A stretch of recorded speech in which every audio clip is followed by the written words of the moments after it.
तो बहुत सारी चीजें आज की क्लास से आपको क्लियर हो जाएगी और बहुत सारे हमारे जो एग्जाम में आने वाले क्वेश्चन है वो भी यहां से आप आराम से बना सकते हो। तो सबसे पहले मनी जो है वो क्या होता है, तो मनी क्या है, तो बेसिकली मनी जो है ये हमारे अगर डेफिनेशन के ऊपर बात करेंगे तो मीडियम ऑफ एक्सचेंज है जो हमारे, अभी कहीं पर भी साउंड की प्रॉब्लम है ना तो प्लीज, अच्छा ठीक है, तो एक बार बता दीजिएगा अगर आज आए कोई ऐसी प्रॉब्लम तो ठीक है। तो यहां पर क्या है, तो मीडियम ऑफ एक्सचेंज हमारे जैसे कि आप जानते हैं कि पहले जो सिस्टम हुआ करता था उसमें हम लोग क्या करते थे, वस्तु विनिमय सिस्टम था, बार्टर सिस्टम था। हमारे किसी पर्टिकुलर चीज के बदले में आपको पर्टिकुलर चीज दी जाती थी, गेहूं के बदले में चावल, सेब के बदले में अनार, अनार के बदले में, तो आप अलग अलग चीजों को विनिमय करते थे। लेकिन समय के साथ साथ हमारे यहां पर चीजों को मनी के फॉर्म में, जो कि हमें मीडियम ऑफ एक्सचेंज की तरह इस्तेमाल होना हमने शुरू कर दिया।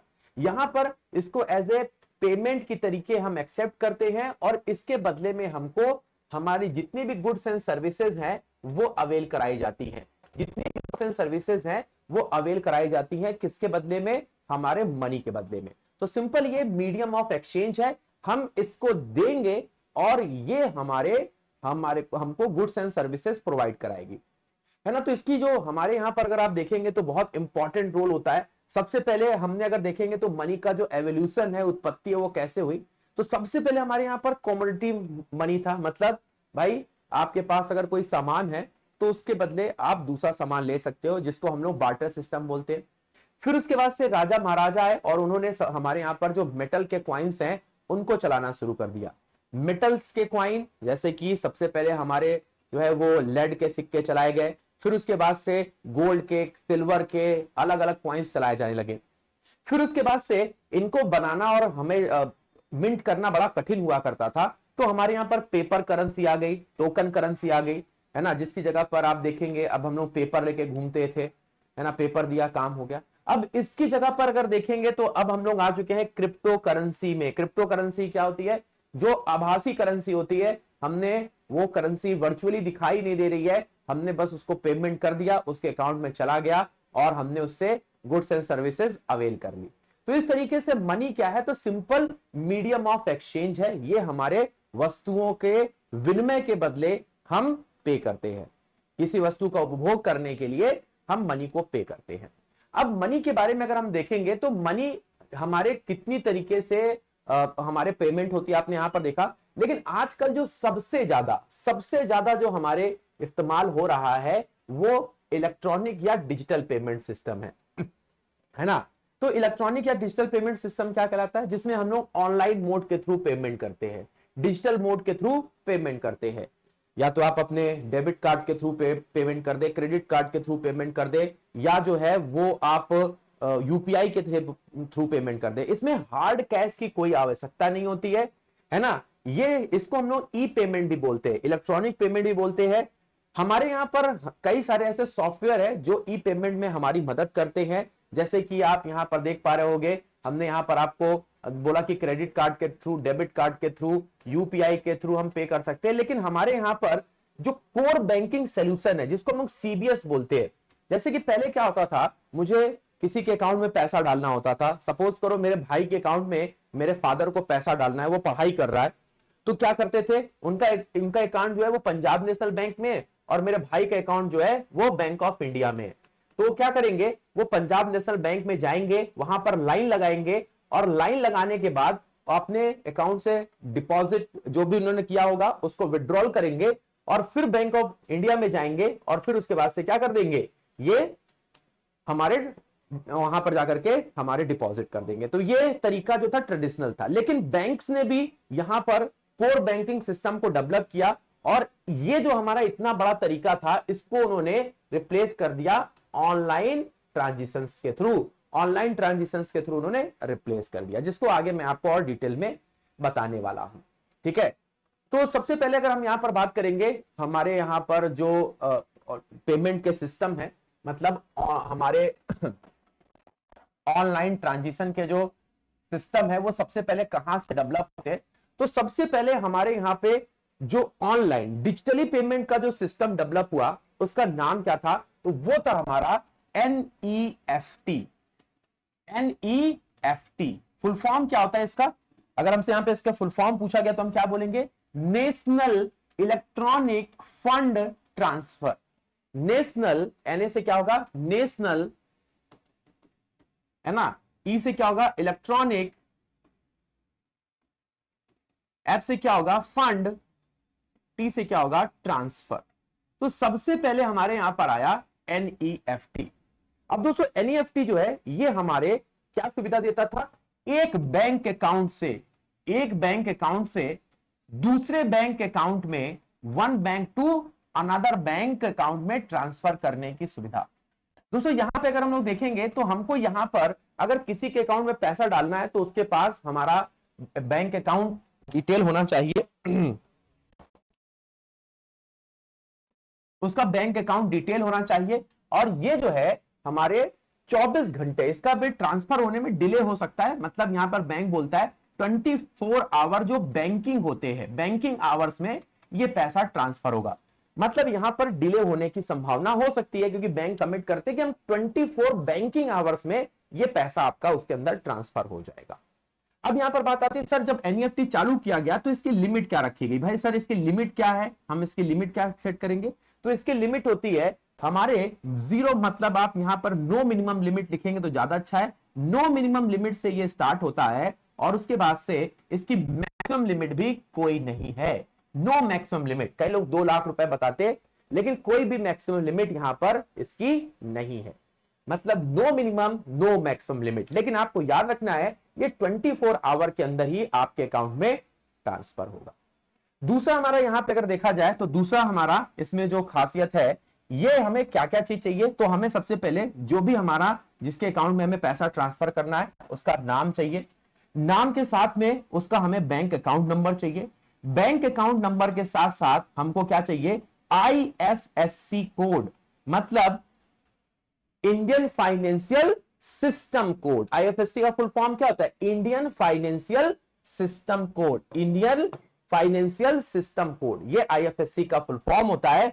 याद रखिएगा, इंडियन फाइनेंशियल सिस्टम कोड। ठीक है, मैंने 2 बार बताया, एग्जाम में पूछेगा। अब ये सबसे पहले कितने डिजिट का होता है? IFSC जो है, IFSC कोड कितने डिजिट का होता है? अभिनव आवाज सही आ रही है ना? कोई दिक्कत, कोई प्रॉब्लम तो नहीं है ना आवाज में?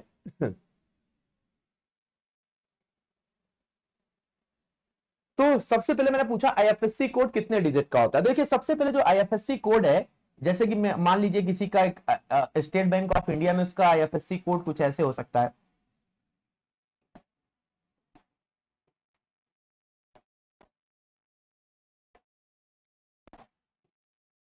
ग्यारह डिजिट का। ये हमेशा जो है वो 11 डिजिट का होगा। कितने डिजिट का होगा? 11 डिजिट का होगा। और इसका जो हमारा 5वां डिजिट होगा वो हमेशा 5th डिजिट जो है वो 0 होगा। 5वां digit always 5th digit is 0। ये हमेशा 11 डिजिट का होगा। जैसे यहां पे देखेंगे 1 2 3 4 5 6 7 8 9 10 11। अल्फा न्यूमेरिक होगा, मतलब अल्फाबेट भी हो सकते हैं, न्यूमेरिक भी हो सकते हैं। और इसका 5वां डिजिट हमेशा 0 होगा।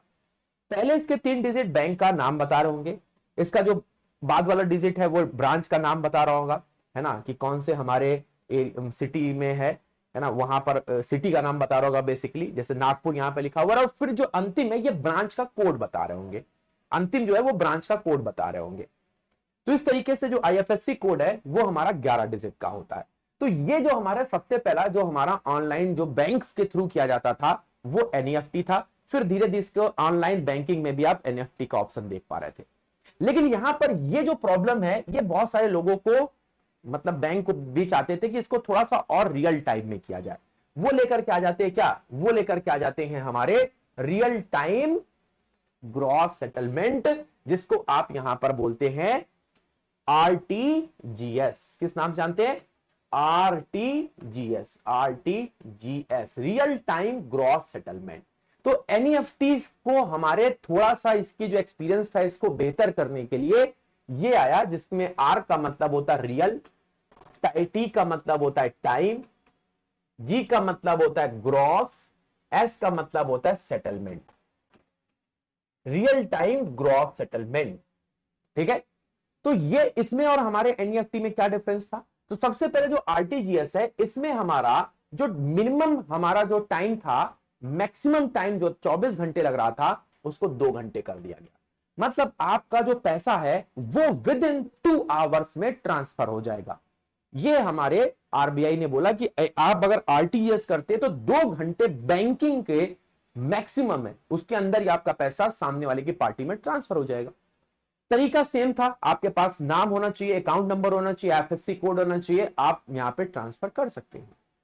लेकिन यहां पर आरबीआई ने एक लिमिट रख दी, 2 घंटे में तो हम करेंगे, लेकिन इसके लिए हमारा सिस्टम को कितना, मिनिमम 2 लाख रुपए आप ट्रांसफर करिए, तो ही आप यहां पर क्या कर पाएंगे, आरटीजीएस कर पाएंगे। 2 लाख से कम रुपए आरटीजीएस नहीं होंगे। मैक्सिमम, जैसा कि आपको पता होगा, कोई भी लिमिट नहीं है, मैक्सिमम आप कितना भी पैसा ट्रांसफर कर सकते हैं। तो यहां पर 2 लाख जो है ये मिनिमम हमारे लिमिट रख दी गई, मिनिमम 2 लाख की लिमिट है यहां पर, और मैक्सिमम कोई भी लिमिट नहीं है। बात क्लियर हो रही है यहां तक? तो आरटीजीएस और एनईएफटी में हमारा सिंपल सा क्या डिफरेंस है कि ये हमारे देश के अंदर किसी भी बैंक जिसमें कोर बैंकिंग सॉल्यूशंस हैं, मतलब ऑनलाइन ट्रांजैक्शन एक्सेप्ट करने का सॉफ्टवेयर कोर बैंकिंग सॉल्यूशन है, वो एनईएफटी और आरटीजीएस को लेकर के हैं। एनईएफटी 24 घंटे के लिए था, 24 घंटे में हमारा मिनिमम जो है वो, मैक्सिमम जो टाइम है वो 24 घंटे का बैंकिंग आवर था, लेकिन यहां पर हमारे 2 घंटे में ही पैसा ट्रांसफर हो जाएगा, कोई मिनिमम लिमिट नहीं थी। यहां पर मिनिमम उन्होंने 2 लाख बता दी। हाँ, पहले कुछ चार्जेस लगते थे, लेकिन दिसंबर 2021 से पूरी तरीके से दोनों हमारे फ्री कर दिए गए, कोई भी चार्ज अब नहीं लगेगा। नेहा, तो पहले क्या था, कुछ चार्जेस पे करने पड़ते थे, लेकिन एनईएफटी और आरटीजीएस अब पूरी तरीके से फ्री हो गए। लेकिन पूरे वर्ल्ड में रेवोल्यूशन हो रहा था बैंकिंग सिस्टम में, हमारे ऑनलाइन जो ट्रांजिशन था, मेथड था, उसमें हमारे रेवोल्यूशन हो रहा था, इंडिया में भी होना शुरू हुआ और आया नेशनल पेमेंट कॉर्पोरेशन लिमिटेड। ये आरबीआई के अंतर्गत काम करता है ना, अम्ब्रेला स्कीम है, मतलब आरबीआई के अंतर्गत काम करता है, और इसको पेमेंट एंड सेटलमेंट एक्ट 2007 के तहत बनाया गया। इसका जो स्थापना वर्ष है वो 2008 है, लेकिन जिस कानून पर यह काम करता है ये पेमेंट एंड सेटलमेंट सिस्टम है। इसने हमारे यहां पर नो प्रॉफिट नो लॉस, मतलब ये हमारे नॉन प्रॉफिटेबल एंटिटी के तौर पर गवर्नमेंट ने इसको हमारे स्थापित किया। तो जैसे नाम से पता चला, national payment corporation of India, मतलब ये पेमेंट को रेगुलाइज करेगा। जो हमारे यहाँ पर अलग अलग पेमेंट होते हैं, मनी ट्रांसफर होते हैं, उसको ये उसके लिए काम करेगा। अब इसने 2008 में काम करना शुरू किया, है ना, सॉफ्टवेयर डिस्कस शुरू किए, तो इसने सबसे पहले बनाया एनपीसीआई का जो सबसे पहला उत्पाद था रूपे। रूपे क्या था, डेबिट कार्ड होता है, जैसे मास्टर कार्ड होता है, वीजा होता है, वैसे एनपीसीआई का सबसे पहला क्या था, ये डेबिट कार्ड था, जो कि क्योंकि मास्टर कार्ड और आप वीजा जानते हो कि दोनों बाहर के ब्रांड है, तो इंडिया ने अपना खुद का ब्रांड बनाया। फिर उसके बाद से नेशनल कॉमन मोबिलिटी कार्ड, जो कि डेबिट कार्ड से ही कई तरह था। फिर उसने एक और चीज बनाई, आईएमपीएस। आईएमपीएस का फुल फॉर्म क्या होता है, इमीडिएट पेमेंट सर्विसेज। आईएम का मतलब होता है इमीडिएट पेमेंट सर्विसेज। ये क्या था, ये हमारे यहां पर, क्योंकि एनईएफटी और आरटीजीएस ये बैंकिंग आवर में काम करते थे। अब मान लीजिए किसी का बैंक बंद हो गया, उसको पैसा भेजना है, तो यहां पर 24/7 पैसा ट्रांसफर करने के लिए आईएमपीएस बनाया गया, और इसको सबसे पहले एनपीसीआईएल ने आईसीआईसीआई बैंक के जरिए इशू किया। आईसीआईसीआई बैंक के जरिए हमारे इशू किया, जिनके पास मोबाइल बैंकिंग थी और जिनके पास हमारे डेबिट कार्ड थे, वो आईएमपीएस का इस्तेमाल आईसीआईसीआई बैंक का करना शुरू किया। बस अंतर क्या था, वो बैंकिंग आवर में काम करते थे, ये 24 घंटों 7 दिन आप इंटरनेट के जरिए काम कर पा रहे थे। फिर उसके बाद से उसने एक ऐसी चीज बनाई जो कि आप सभी के पहुंच में है, that is the unified payment interface, UPI. Full form सबसे पहले याद रखना है। तो एनपीसीआई की स्थापना हुई 2008 में, और इसने एक ऐसा क्रांतिकारी सॉफ्टवेयर बनाया जिसको हम लोग यूपीआई बोलते हैं। इसने कई सारे हमारे जो बैंक्स थे उनको कनेक्ट कर दिया इस यूपीआई के थ्रू, और अलग अलग ऐप बना दी, जिसमें आप ना केवल बैंक अकाउंट से, बल्कि वो मोबाइल नंबर जिससे वो हमारे बैंक से कनेक्टेड है, उससे भी पैसा ट्रांसफर किया जाने लगा। तो यूपीआई जो है ये हमारे 2015 दिसंबर में हमारे लॉन्च किया गया। लोगों को लगा कि यार ये तो सक्सेस नहीं होगा, यार ये लोग इसको एक्सेप्ट नहीं करेंगे, लेकिन आज आप सभी को पता है कि हमारे यहां पर, ठीक है, हमारे यहां पर जो है वो यूनिफाइड पेमेंट इंटरफेस पूरी तरीके से अगर आप देखेंगे तो वो हमारा पूरी तरीके से काबिज हो चुका है। ऑल ओवर इंडिया में हर एक जगह पर हमारा यूनिफाइड इंटरफेस जो है वो काम कर रहा है।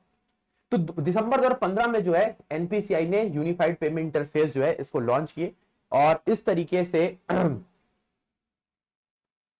ठीक है, इस तरीके से जो है वो हमारे यहां पर यूपीआई का जन्म होता है। तो आपको याद रखना है यूनिफाइड इंटरफेस कब आया था, पहली बार दिसंबर 2015 में। इसको किसने बनाया, नेशनल पेमेंट कॉर्पोरेशन ने। कब ये बना था नेशनल पेमेंट कॉर्पोरेशन, 2008 में। ठीक है, इसके बाद से और भी इसने प्रोडक्ट बनाए। तो यूपीआई से पूछे जाने वाले जो हमारे फ्रिक्वेंटली क्वेश्चन है, कुछ मैंने यहां पर लिखे हुए हैं, जैसे कि आपसे पूछा सकता है कि हमारे UPI largest retail payment system इस वक्त कौन सा है हमारे कंट्री का। आपके सामने एनईएफटी, आरटीजीएस, अलग अलग ऑप्शन होंगे, आपको यूनिफाइड पेमेंट इंटरफेस के ऊपर टिक करना है। आपको यहां पर टिक करना है आरबीआई और ब्लॉकचेन अथॉरिटी ऑफ चाइना ने हमारे बोल सकते हैं कि किस यूपीआई पेमेंट को अभी मंजूरी दी है, किस यूपीआई जो हमारी ऐप है उसको मंजूरी दी है, तो वो है यूपीआई की पे नाउ। यूपीआई एंड पे नाउ को आरबीआई और सिंगापुर ने यहां पर क्या दी है, मंजूरी दी है। बात समझ में आ रही है कि नहीं। आरबीआई और सिंगापुर की ब्लॉकचेन अथॉरिटी ने यूपीआई और पे नाउ ऐप जो भारत ही है इनको मंजूरी दी है। इसके अलावा भूटान जो है पहला ऐसा कंट्री बना जिसने यूपीआई स्टैंडर्ड और क्यूआर कोड को माना, और दूसरा कंट्री बना सिंगापुर। तो यूपीआई को हमारे भारत के यूपीआई को मानने वाला हमारा पहला कंट्री कौन था, भूटान था। दूसरा कंट्री कौन बना, तो दूसरा कंट्री बना हमारा सिंगापुर। बात समझ में आ रही है। तीसरा अगर आप यहां पर देखेंगे तो real time fund transfer platform, ये हमारे 24/7 और 365 दिन जो काम करता है, जिसकी डेली लिमिट 2 लाख से 5 लाख तक है, जिसको 8 अक्टूबर 2021 को लॉन्च किया गया था, वो कौन है, तो आपको अभी मैंने थोड़ी देर पहले बताया, वो है हमारा कौन सा, आईएमपीएस। आईएमपीएस ऐसा है जो कि हमारे 2 लाख से 5 लाख तक का हमारे क्या करता है, ट्रांसफर करता है 24 घंटे और 7 दिन 365 दिन। उसका नाम बताइए, वो है हमारा आईएमपीएस।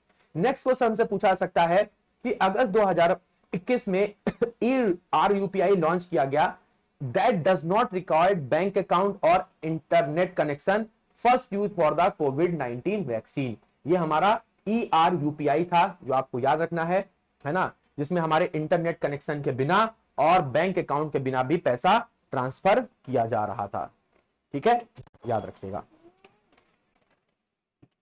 चलिए आगे चलते। RBI digital payment index, RBI का जो डिजिटल पेमेंट इंडेक्स है, इसको आप 2018 में देखेंगे। ये हमारे इसका जो इंडेक्स है वो 304 पॉइंट मिले सितंबर 2021 तक में। 100 इंक्रीजेस फ्रॉम 100, मतलब पहले जो है वो हमारे 204 था, और अगर आप अभी देखेंगे सितंबर 2021 में जो इंडेक्स आया उसमें 304.06 जो हमारे अंक है वो उसको मिल गए हैं। तो इस तरीके से ये हमारे डिजिटल पेमेंट से पूछे जाने वाले क्वेश्चन है जो आपको एग्जाम में दिखाई दे सकते हैं। अब हम लोग यहां पर बात करते हैं मनी की। तो मनी का जो हमारे सबसे पहला ये क्या होता है, मनी एक तरीके से हमारे मीडियम ऑफ एक्सचेंज है, और अभी जो सबसे ज्यादा इस्तेमाल हो रहा है वो है ऑनलाइन पेमेंट, जिसके बारे में हम लोगों ने यहां पर डिस्कस किया कि भाई कितने तरीके से ऑनलाइन पेमेंट हो सकते हैं। अच्छा, अभी आवाज जा रही है क्या रमन, और नॉट ऑडिबल, अभी आवाज जा रही है कि भी है रमन?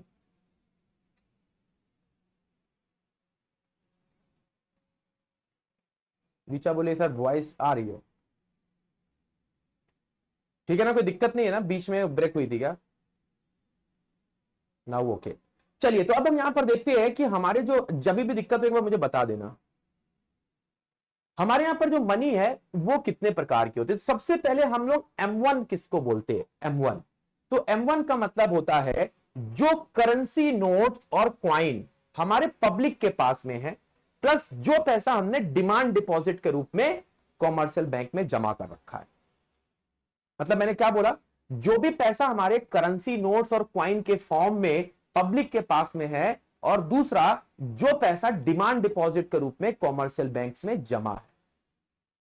ठीक है, तो हमारे डिमांड डिपॉजिट क्या होते हैं? तो डिमांड डिपॉजिट हमारे वो डिपॉजिट है डिमांड डिपॉजिट हमारे वो डिपॉजिट है जो हमारे सेविंग अकाउंट और करंट अकाउंट में जमा है। कासा का फुल फॉर्म है current account and saving account, जिसमें हम पैसा जब भी जमा करते, हम शाम को जमा किए, सुबह निकाल लिए, सुबह जमा किए, शाम को निकाल लिए, तो ये हमारे डिमांड डिपॉजिट कहलाते हैं।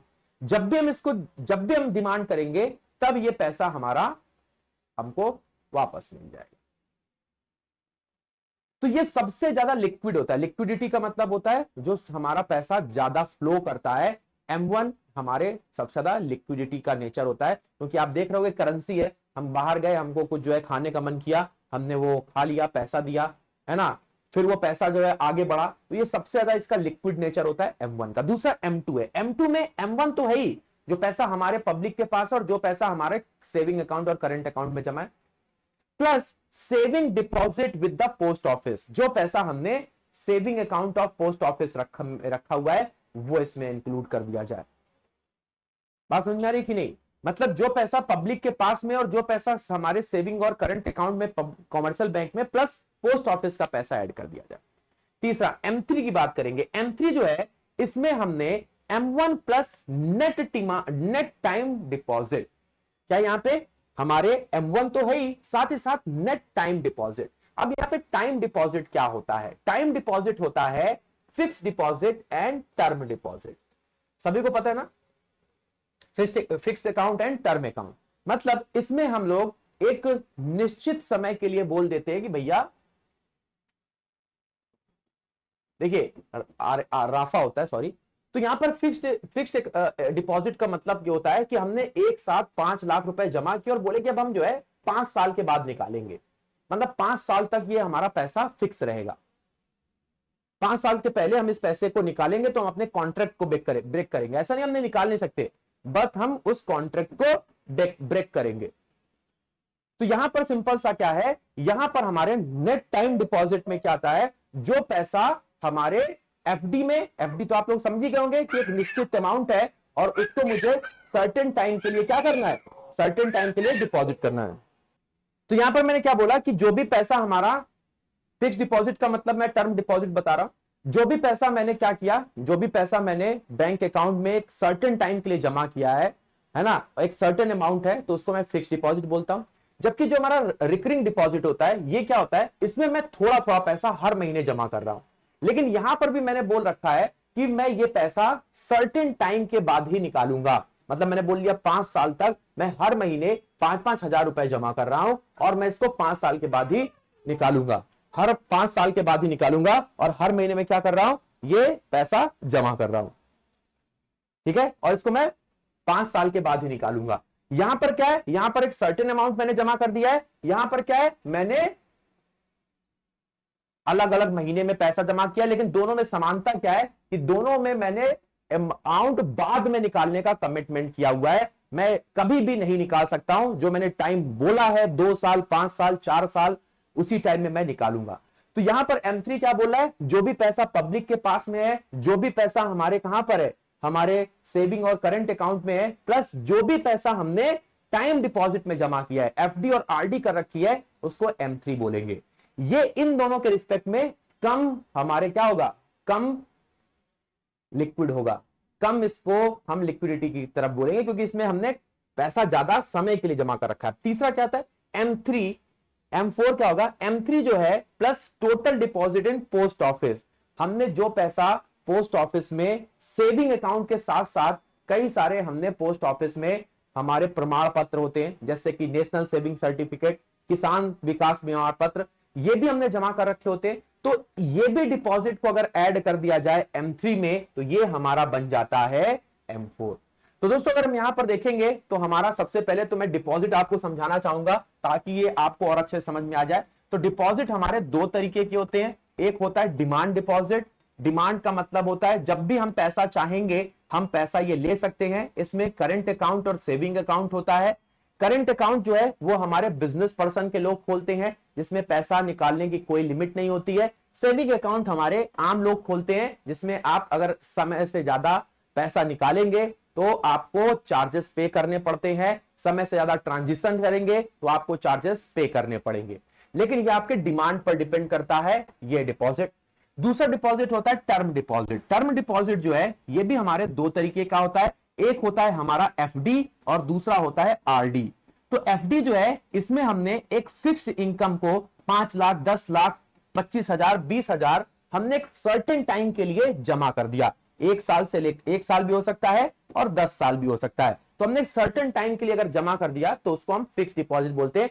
आरडी में भी हमारे टाइम तो सर्टेन होता है जो हमने पहले से ही डिसाइड कर रखा है, लेकिन यहां पर हम हर महीने इस टाइम अंतराल में हर महीने थोड़ा थोड़ा पैसा जमा करते रहेंगे। या मान लीजिए कि आप जो है वो सैलरीड पर्सन है और आपको जो है वो पैसा हर महीने सेव करना है, एक आप आरडी ओपन कर दीजिए। बोलिए कि मैं 5 साल के लिए एक आरडी ओपन करता हूं जिसमें हर महीने में 10-10 हजार रुपए जमा करूंगा। तो ये भी आपकी क्या हो गई, एक टर्म डिपॉजिट हो गया। तो एफडी और आरडी टर्म डिपॉजिट है, जबकि saving account and current account हमारे डिमांड डिपॉजिट है।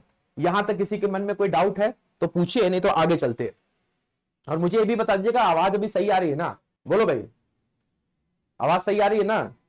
बीच में ब्रेक हुई तो मुझे बता देना, क्योंकि मुझे थोड़ी दिक्कत न है आगे। अच्छा ठीक है, दिक्कत आप लोगों को कोई डाउट नहीं तो आप बताइए एफडी का मिनिमम टाइम कितना होता है? बताओ कौन बताएगा? एफडी का जो मिनिमम टाइम है वो कितना होता है? What is the minimum time limit for FD? 1 साल, 2.5 साल,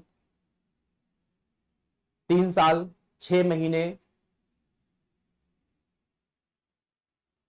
चलिए आपको बता देता हूं, एफडी का जो हमारा टाइम लिमिट होता है मिनिमम 7 दिन से लेकर के 10 साल तक, है ना। ये मिनिमम है 7 दिन और मैक्सिमम है 10 साल। आरडी का जो है वो मिनिमम टाइम होता है कितना? तो आरडी का मिनिमम टाइम होता है 6 महीने से लेकर के हमारे कितने तक, आपको याद रखना है 10 साल तक। दोनों का मिनिमम अलग अलग है, लेकिन अगर आप मैक्सिमम टेन्योर देखेंगे तो दोनों का 10 साल है। 10 साल से ज्यादा आप बैंक में डिपॉजिट नहीं कर सकते हैं। डिपॉजिट समझ में आ गया? चलिए अब आपको उनको फिर से M1 और M2 समझाते हैं, जरा जल्दी से समझाएंगे। अगर आपको ये दोनों समझ में आ गया तो M1 पैसा क्या होता है? M1 पैसा जो सबसे ज्यादा फ्लो करता है, सबसे ज्यादा जो है मार्केट में फ्लो कर रहा है, उसको हम लोग क्या बोलेंगे? उसको हम लोग M1 पैसे के रूप में जानते हैं। ठीक है, जैसे कि हमारा जो है पब्लिक के पास जितना भी पैसा है, पब्लिक के पास जितना भी पैसा है, जितना पैसा पब्लिक के पास है, क्वाइन के फॉर्म में, करेंसी और नोट के फॉर्म में, हमारे सब वहां पे आ जाएगा। दूसरा, जो भी पैसा हमने करंट अकाउंट और सेविंग अकाउंट में रखा है, ये सबसे ज्यादा फ्लो करता है, क्योंकि आप यूपीआई पेमेंट भी इसी से करोगे। आपको अगर जो है वो डेबिट कार्ड, क्रेडिट कार्ड से पेमेंट करना है, इसी के थ्रू करोगे। दूसरा हमारा था M2। M2 जो होता है ये हमारा M1 मतलब ऊपर वाला, तो saving deposit with the post office. जो भी हमारा सेविंग डिपॉजिट पोस्ट ऑफिस में है रमन, उसको हम लोग यहां पर बोलेंगे। मतलब हमारे पोस्ट ऑफिस वाला भी जो सेविंग अकाउंट है उसको ऐड कर दिया गया, बस छोटा सा माइनर सा डिफरेंस है। M3 देखेंगे तो ये M1 प्लस जो भी हमारा नेट टाइम डिपॉजिट था कॉमर्शियल बैंक्स में, मतलब ये हमारे आरडी और एफडी, उनको भी ऐड कर दिया गया, M3 बन गया। और M4 अगर देखेंगे तो हमारे पोस्ट ऑफिस में भी जो हमारे टर्म डिपॉजिट है ना, आरडी और एफडी, या हमने कुछ सेविंग सर्टिफिकेट दे रखे हैं, तो वो भी अगर ऐड हो गया तो ये हमारा M4 बन गया। अभी बताओ कोई दिक्कत, कोई परेशानी? और मेरी आवाज भी बता दीजिएगा सही आ रही है या बीच में ब्रेक हो रही है, क्योंकि आप ही लोगों के जरिए हम ये पूछ सकते हैं। बताइए भाई, या डाउट पूछ लिया करो। ठीक है, चलिए आगे चलते। अब देखिए, अगर हम यहां पर बात करते हैं, हमारे यहां पे कुछ टर्म है जो आपको याद रखना है। M1 और M2 हमेशा नैरो मनी बोले जाएंगे। जो पैसा आसानी से फ्लो करता है उसको नैरो मनी बोलते हैं, बहुत कम समय तक के लिए रहता है। मैंने म्यूट कर दिया तो सॉरी। तो M1 और M2 जो है ये नैरो मनी है, जो कि हमारे बहुत कम समय तक हमारे पास रह सकता है, हो सकता है खत्म हो जाए। उसके बाद से दूसरा क्या है, M3 और M4 ब्रॉड मनी होता है, क्योंकि ये हमारे पैसा जमा है, क्योंकि इसमें क्या है, आपने हमारे टर्म डिपॉजिट को भी ऐड कर दिया। ठीक है, डिक्रीजिंग ऑर्डर ऑफ लिक्विडिटी, तो सबसे ज्यादा लिक्विड करेगा M1, फिर M2, फिर M3 और M4। ये लिक्विडिटी का ऑर्डर है जो आपके एग्जाम में पूछ सकता है, क्योंकि जो पैसा हमारा जमा है टर्म डिपॉजिट में, वो पैसा ज्यादा बहने की, लिक्विडिटी की संभावना कम है। ठीक है, तो ये सारी चीजें हमको याद रखना है। अब हम आगे की तरफ चलते, हमारे पास नेक्स्ट आता है बैंकिंग। बैंक होते क्या है ना, बड़ी ही इंपॉर्टेंट कहा जाता है कि इकोनॉमी सिस्टम की हमारी बैकबोन होते हैं। ये बैंक होते क्या है, व्हाट आर द बैंक्स? होते क्या है ये बैंक्स? तो जब भी हमसे कोई बताना चाहेगा भाई बैंक्स की हमारी डिफिनीशन क्या होती है, कोई भी बताना चाहे भाई बैंक की डिफिनीशन क्या होती है, तो मैं उसका माइक ऑन कर देता हूं, नहीं बताना चाहते। तो देखिए बैंक्स बेसिकली ब्रिज के तौर पे काम करते हैं। बैंक्स जो है वो एक ब्रिज के तौर पे काम करते हैं। किसके बीच में? एक दो ऐसे व्यक्तियों के बीच में जिनमें से एक को पैसे की जरूरत है और दूसरा जो है उसके पास पैसा ज्यादा है। एक पैसा क्या करना चाहता है, एक पैसा सेव करना चाहता है व्यक्ति, और दूसरा व्यक्ति कौन है? जिसको पैसे की जरूरत है। इन दोनों के बीच में ये किसका काम कर रहा है? बैंक ब्रिज का काम कर रहा है। इन दोनों के बीच में ब्रिज का काम कर रहा है। अगर ये ब्रिज ना हो, इसके पास भले कितना भी पैसा हो और इसको पैसे की जरूरत हो, क्या इसको देगा? कभी नहीं देगा। लेकिन बैंक के आ जाने से क्या हुआ, इसने अपने पैसे को गया जमा किया, अब ये पैसा क्या करेगा? इसी पैसे को ये इसको दे देगा। अब इससे जो इंटरेस्ट रेट मिल रहा है उसमें से कुछ हिस्सा, मान लीजिए कि इसको 13% मिल रहा है, उसका कुछ हिस्सा जो है वो इसको दे देगा और बाकी इसका प्रॉफिट होता है। तो बैंक आर दोज हमारे institution which accept the deposit and provide the loan. Lending and deposit, these are the primary function. अगर तुमसे पूछा गया भाई बैंक का प्राइमरी फंक्शन क्या है, तो बैंक का प्राइमरी फंक्शन है सबसे पहले डिपॉजिट करने का, और फिर उसके बाद से हमारे दूसरा है लेंडिंग का। मतलब बैंक हमारे जमा करते हैं और उधार देते हैं। बात थोड़ी बहुत चमकी? जमा करना और उधार देना। लेकिन अगर पूछे भाई सेकेंडरी फंक्शन क्या है, बहुत सारे काम करते हैं, है ना। फंड ट्रांसफर का भी तुम लोगों ने देखा, फंड ट्रांसफर, है ना। दूसरा क्या करते हैं, आप यहां पे लॉकर खोल सकते हैं, और क्या कर सकते हैं, ये हमारे आजकल जो है वो इसके जरिए आप स्टॉक खरीद सकते हैं। डीमेट अगर आपके पास अकाउंट है, स्टॉक खरीद सकते हैं। और क्या कर सकते हैं, तो और भी बहुत सारे जो है वो काम करने लगे। इंश्योरेंस सेल कर रहे हैं, इंश्योरेंस भी सेल कर रहे हैं। तो ये हमारे सब सेकेंडरी काम है, लेकिन इसका जो मुख्य काम है यही दोनों है, डिपॉजिट एंड लेंडिंग। अब दोस्तों जो बैंक है, सभी को पता हो गया कि भाई ये बैंक जो है वो हमारे बेसिकली जो है ये काम करते हैं और इनके सेकेंडरी काम ये होते हैं। अब उसके बाद से जो बैंक है हमारे कितने टाइप के होते हैं, हमारे बैंक जो है ये कितने टाइप के होते हैं, तो इस चार्ट के जरिए समझने की कोशिश करते हैं टाइप ऑफ बैंक, कि बैंक के प्रकार कितने होते हैं। तो सबसे पहले अगर हम लोग बैंक के प्रकार की बात करते हैं, तो सबसे पहले आता है किसी भी हमारे देश के बैंकिंग सिस्टम को रेगुलेट करने वाला सेंट्रल बैंक। किसी भी देश में जो उसके बैंकिंग सिस्टम को रेगुलेट करेगा वो है सेंट्रल बैंक। जैसे हमारे यहाँ का रिजर्व बैंक ऑफ इंडिया है, अमेरिका का फेडरल बैंक है, इसी तरीके से हर एक बैंक का एक सेंट्रल बैंक होता है। अब इस सेंट्रल बैंक के अंतर्गत हमारे जो बैंक है वो आते हैं। जैसे कि सबसे पहला आता है हमारे कॉमर्शियल बैंक। कॉमर्शियल बैंक का मतलब क्या होता है? कॉमर्शियल बैंक का मतलब होता है वाणिज्य बैंक, गौरी शंकर, जो नॉर्मल पब्लिक के साथ, जो कॉमन पब्लिक के साथ डील करते हैं, जो हमारे और आपके साथ डील कर रहे हैं, उन बैंक्स को हम लोग बोलते हैं कॉमर्शियल बैंक। जो हमारे और आपके साथ जो है वो डील कर रहे हैं, जहां पर हम लाइन में लग करके पैसा जमा करते हैं, लाइन में लग करके पैसा निकालते हैं, उन बैंक्स को हम लोग बोलते हैं कॉमर्शियल बैंक। अरे बोलो भाई, बात समझ में आ रही है कि नहीं आ रही है? है? अब इस कॉमर्शियल बैंक को भी हमने फर्दर कई भागों में बांट दिया। अब ये हमारे जो कॉमर्शियल बैंक है इसको भी हमने कई भागों में बांट दिया। सबसे पहले हमने यहां पर देखा तो आता है हमारे पब्लिक सेक्टर के बैंक, दूसरे कौन से आते हैं? प्राइवेट सेक्टर के बैंक, और तीसरे कौन से आते हैं? हमारे रीजनल रूरल बैंक, और चौथे कौन से आते हैं? हमारे कोऑपरेटिव बैंक। ये कुछ ऐसे बैंक्स हैं जिनको हमने, जहां पर आप जाकर के अकाउंट ओपन कर सकते हैं, जहां पर जाकर के आप पैसा जमा कर सकते हैं।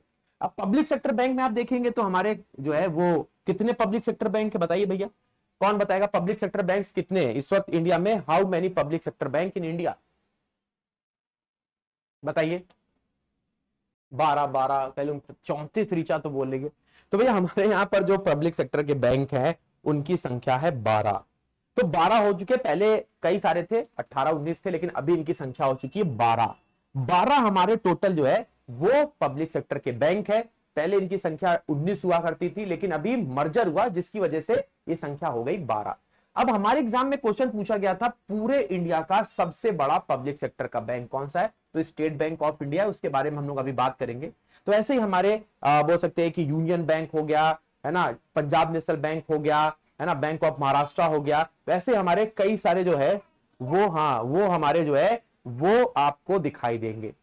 अब प्राइवेट बैंक्स की बात करते हैं, तो प्राइवेट बैंक्स भी हमारे दो तरीके के होते हैं। कौन कौन से प्राइवेट बैंक्स दो तरीके के होते हैं? तो प्राइवेट बैंक्स भी हमारे जो दो तरीके के हैं वो है हमारे एक इंडियन बैंक्स और दूसरे है फॉरेन बैंक्स। एक कौन से? इंडियन बैंक्स हैं और दूसरे फॉरेन बैंक्स हैं। ठीक है, तो प्राइवेट बैंक में कौन से हैं? एक इंडियन बैंक्स जैसे कि एचडीएफसी हो गया, आईसीआईसी बैंक हो गया, और दूसरे हैं हमारे फॉरेन बैंक्स। फॉरेन बैंक्स में कौन से हो गए? तो फॉरेन बैंक्स में हो गए हमारे एचएसबीसी, है ना, अमेरिकन बैंक ऑफ अमेरिका, तो ऐसे बैंक्स को हम लोग फॉरेन बैंक्स बोलते हैं। Regional rural banks, regional rural banks क्षेत्रीय ग्रामीण बैंक, और उसके बाद से हमारे कोऑपरेटिव बैंक्स जो छोटे छोटे हमारे कोऑपरेटिव ग्रुप्स मिलकर के बैंक ओपन कर देते हैं पर्टिकुलर एरिया से। ठीक है, तो अब चलिए आइए इनके ऊपर डिटेल में बात करते हैं। चलिए आ जाते हैं। तो हम लोगों ने यहां पर देखा कि हमारे यहां पर जो बैंक काम कर रहे थे कौन कौन से थे? पब्लिक सेक्टर बैंक सबसे पहले हमने बताया। तो कॉमर्शियल बैंक का जो सबसे पहला प्रकार है जिसमें हमारे state bank of India, bank of Baroda, Canara bank, UBI, ये सारे आते हैं, इनको हम लोग पब्लिक सेक्टर का बैंक बोलते हैं। तो हमारे ये जो बैंक्स होते हैं, जो पब्लिक सेक्टर के बैंक, इनमें सबसे पहले इंपॉर्टेंट चीज क्या होती है? इनकी 50% जो शेयर होते हैं वो हमारे गवर्नमेंट के पास होते हैं, इसीलिए इनको हम लोग पब्लिक सेक्टर का बोलते हैं। प्राइवेट सेक्टर बैंक वो होते हैं जिनकी मेजोरिटी ओनरशिप जो होती है वो हमारे निजी कंपनियों के पास होती है, जैसे ICICI bank, Kotak Mahindra bank, HSBC bank, HDFC bank, ये हो गए। अब उसके बाद से अगर हम यहां पर बात करते हैं रिजर्व बैंक, तो हम लोग आगे डिटेल में देखेंगे ही, थोड़ा सा मुझे स्लाइड्स चाहिए थी। तो हमने यहां पर देखा कि पब्लिक सेक्टर बैंक जो है, हमने आपको बताया कि वो बैंक होते हैं जिसका 50% डिपॉजिट जो है वो गवर्नमेंट ऑफ इंडिया के पास में होता है। 50% डिपॉजिट किसके पास होता है? गवर्नमेंट ऑफ इंडिया के पास में होता है। अब इसमें सबसे पहला आता है स्टेट बैंक ऑफ इंडिया। तो स्टेट बैंक ऑफ इंडिया कैसे बना, ये हमारे लिए बड़ा इंपॉर्टेंट है। तो स्टेट बैंक ऑफ इंडिया बनने की जो कहानी है कुछ इस तरीके से शुरू होती है कि सबसे पहले अंग्रेज जो होते हैं हमारे देश में पैसे को भंडार करने के लिए, पैसे को इकट्ठा करने के लिए बनाते हैं भारत के तीनों कोनों पर presidency bank, bank of Calcutta, bank of Madras और bank of Bombay.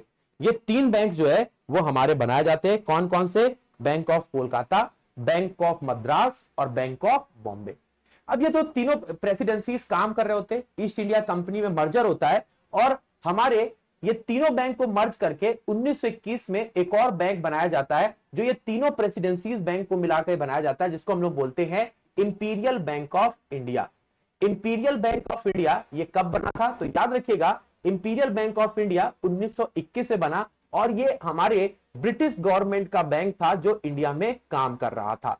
British government का बैंक जो इंडिया में काम कर रहा था वो कौन था? तो वो था इंपीरियल बैंक ऑफ इंडिया। ठीक है, अगर हम बात करेंगे तो इंपीरियल बैंक ऑफ इंडिया जो है इसको 1955 में 1955 में इंपीरियल बैंक ऑफ इंडिया जो है इसका नाम बदल करके भारतीय गवर्नमेंट कर देती है स्टेट बैंक ऑफ इंडिया। तो आपसे क्वेश्चन पूछेगा कि हमारा जो स्टेट बैंक ऑफ इंडिया है उसकी स्थापना कब हुई? तो 1955 में। पहले स्टेट बैंक ऑफ इंडिया को किस नाम से जाना जाता था? तो पहले इसको हम लोग जानते थे इंपीरियल बैंक ऑफ इंडिया के नाम से। और इंपीरियल बैंक ऑफ इंडिया कब बना? तो 1921 में इंपीरियल बैंक ऑफ इंडिया बना। तो इस तरीके से स्टेट बैंक ऑफ इंडिया का उदय हुआ। यहां से क्वेश्चन बहुत सारे बनते हैं क्योंकि गवर्नमेंट का बैंक है, इसलिए बहुत सारे क्वेश्चन पूछे जाते हैं। अब उसके बाद से हमारे यहां पर जो बैंक्स है 12, हमने जैसे आपको बताया कि इसके अलावा 11 जो है वो अलग पब्लिक सेक्टर बैंक है, जिनमें अभी हाल में ही कई सारे बैंक्स का मर्जर हुआ, जो आपको याद रखना पड़ेगा। अब उसके बाद से आते हैं हमारे कौन से? हमारे प्राइवेट सेक्टर बैंक। तो प्राइवेट सेक्टर बैंक्स मैंने आपको यह बताया कि प्राइवेट सेक्टर बैंक वो होते हैं जहां पर जो मैक्सिमम स्टेक होती है वो किसके पास होती है? वो हमारे प्राइवेट कंपनी के पास होती है। अब ये बैंक जो है बेसिकली दो प्रकार के होते हैं, एक होते इंडियन प्राइवेट सेक्टर के बैंक और दूसरे होते हैं फॉरेन बैंक। तो जो हमारे इंडियन प्राइवेट सेक्टर के बैंक होते हैं, जैसे मैंने बताया भारत का के यहाँ पे एचडीएफसी है ना, आईसीआईसीआई बैंक है ना, हमारे एक्सिस बैंक,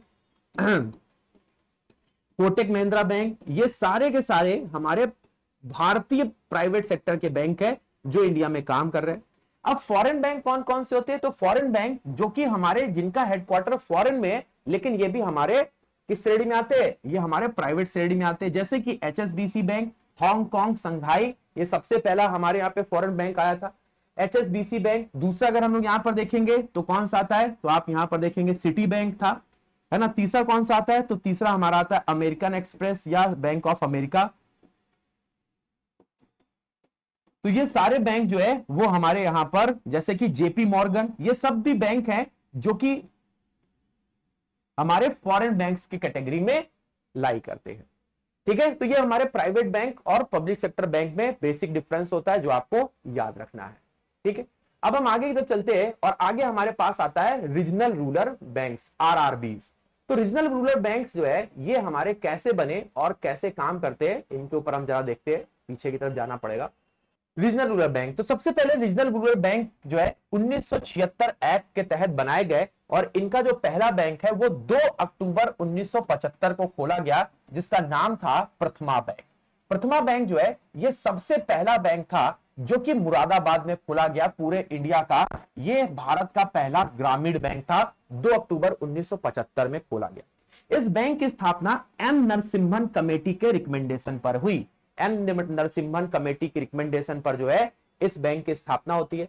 इन बैंक्स को स्थापित करने के लिए हमारे जो ऑथराइज कैपिटल थी वो 2000 करोड़ रुपए डिसाइड की गई। तो जिस भी बैंक का 2000 करोड़ रुपए ऑथराइज कैपिटल है उसको हम रीजनल रूरल बैंक घोषित करेंगे। ये बेसिकली हमारे रूरल एरियाज में काम करते हैं और हमारे रूरल एरियाज में लोगों के पैसे को जमा करना और उनको लोन देने के लिए काम करते हैं। तो याद रखिएगा रीजनल रूरल बैंक्स हमारे 2 अक्टूबर 1975 में खोले गए और पहला बैंक था हमारे मुरादाबाद में प्रथमा बैंक। प्रथमा बैंक के नाम से इसको जानते हैं। फिर उसके बाद से अगर हम यहां पर बात करते हैं कि ये कॉमर्शियल बैंक से कैसे अलग है, तो हमारे जो कॉमर्शियल बैंक आपने प्राइवेट सेक्टर के बैंक और पब्लिक सेक्टर के बैंक देखे वो बैंकिंग रेगुलेशन एक्ट के ऊपर काम करते हैं, जबकि इनका अपना अलग कानून है। ये हमारे सीआरआर और एसएलआर को फॉलो करते हैं, जो कि मैं आपको अभी आगे बताऊंगा, है ना। जबकि ये भी एसएलआर और सीआरआर को फॉलो करते हैं। ये हमारे कॉमर्शियल बैंक्स हमारे जो है वो मार्जिनल स्टैंडिंग फैसिलिटी जो है वो कॉमर्शियल बैंक को मिलती है, जबकि आरआरबीज को नहीं मिलती है।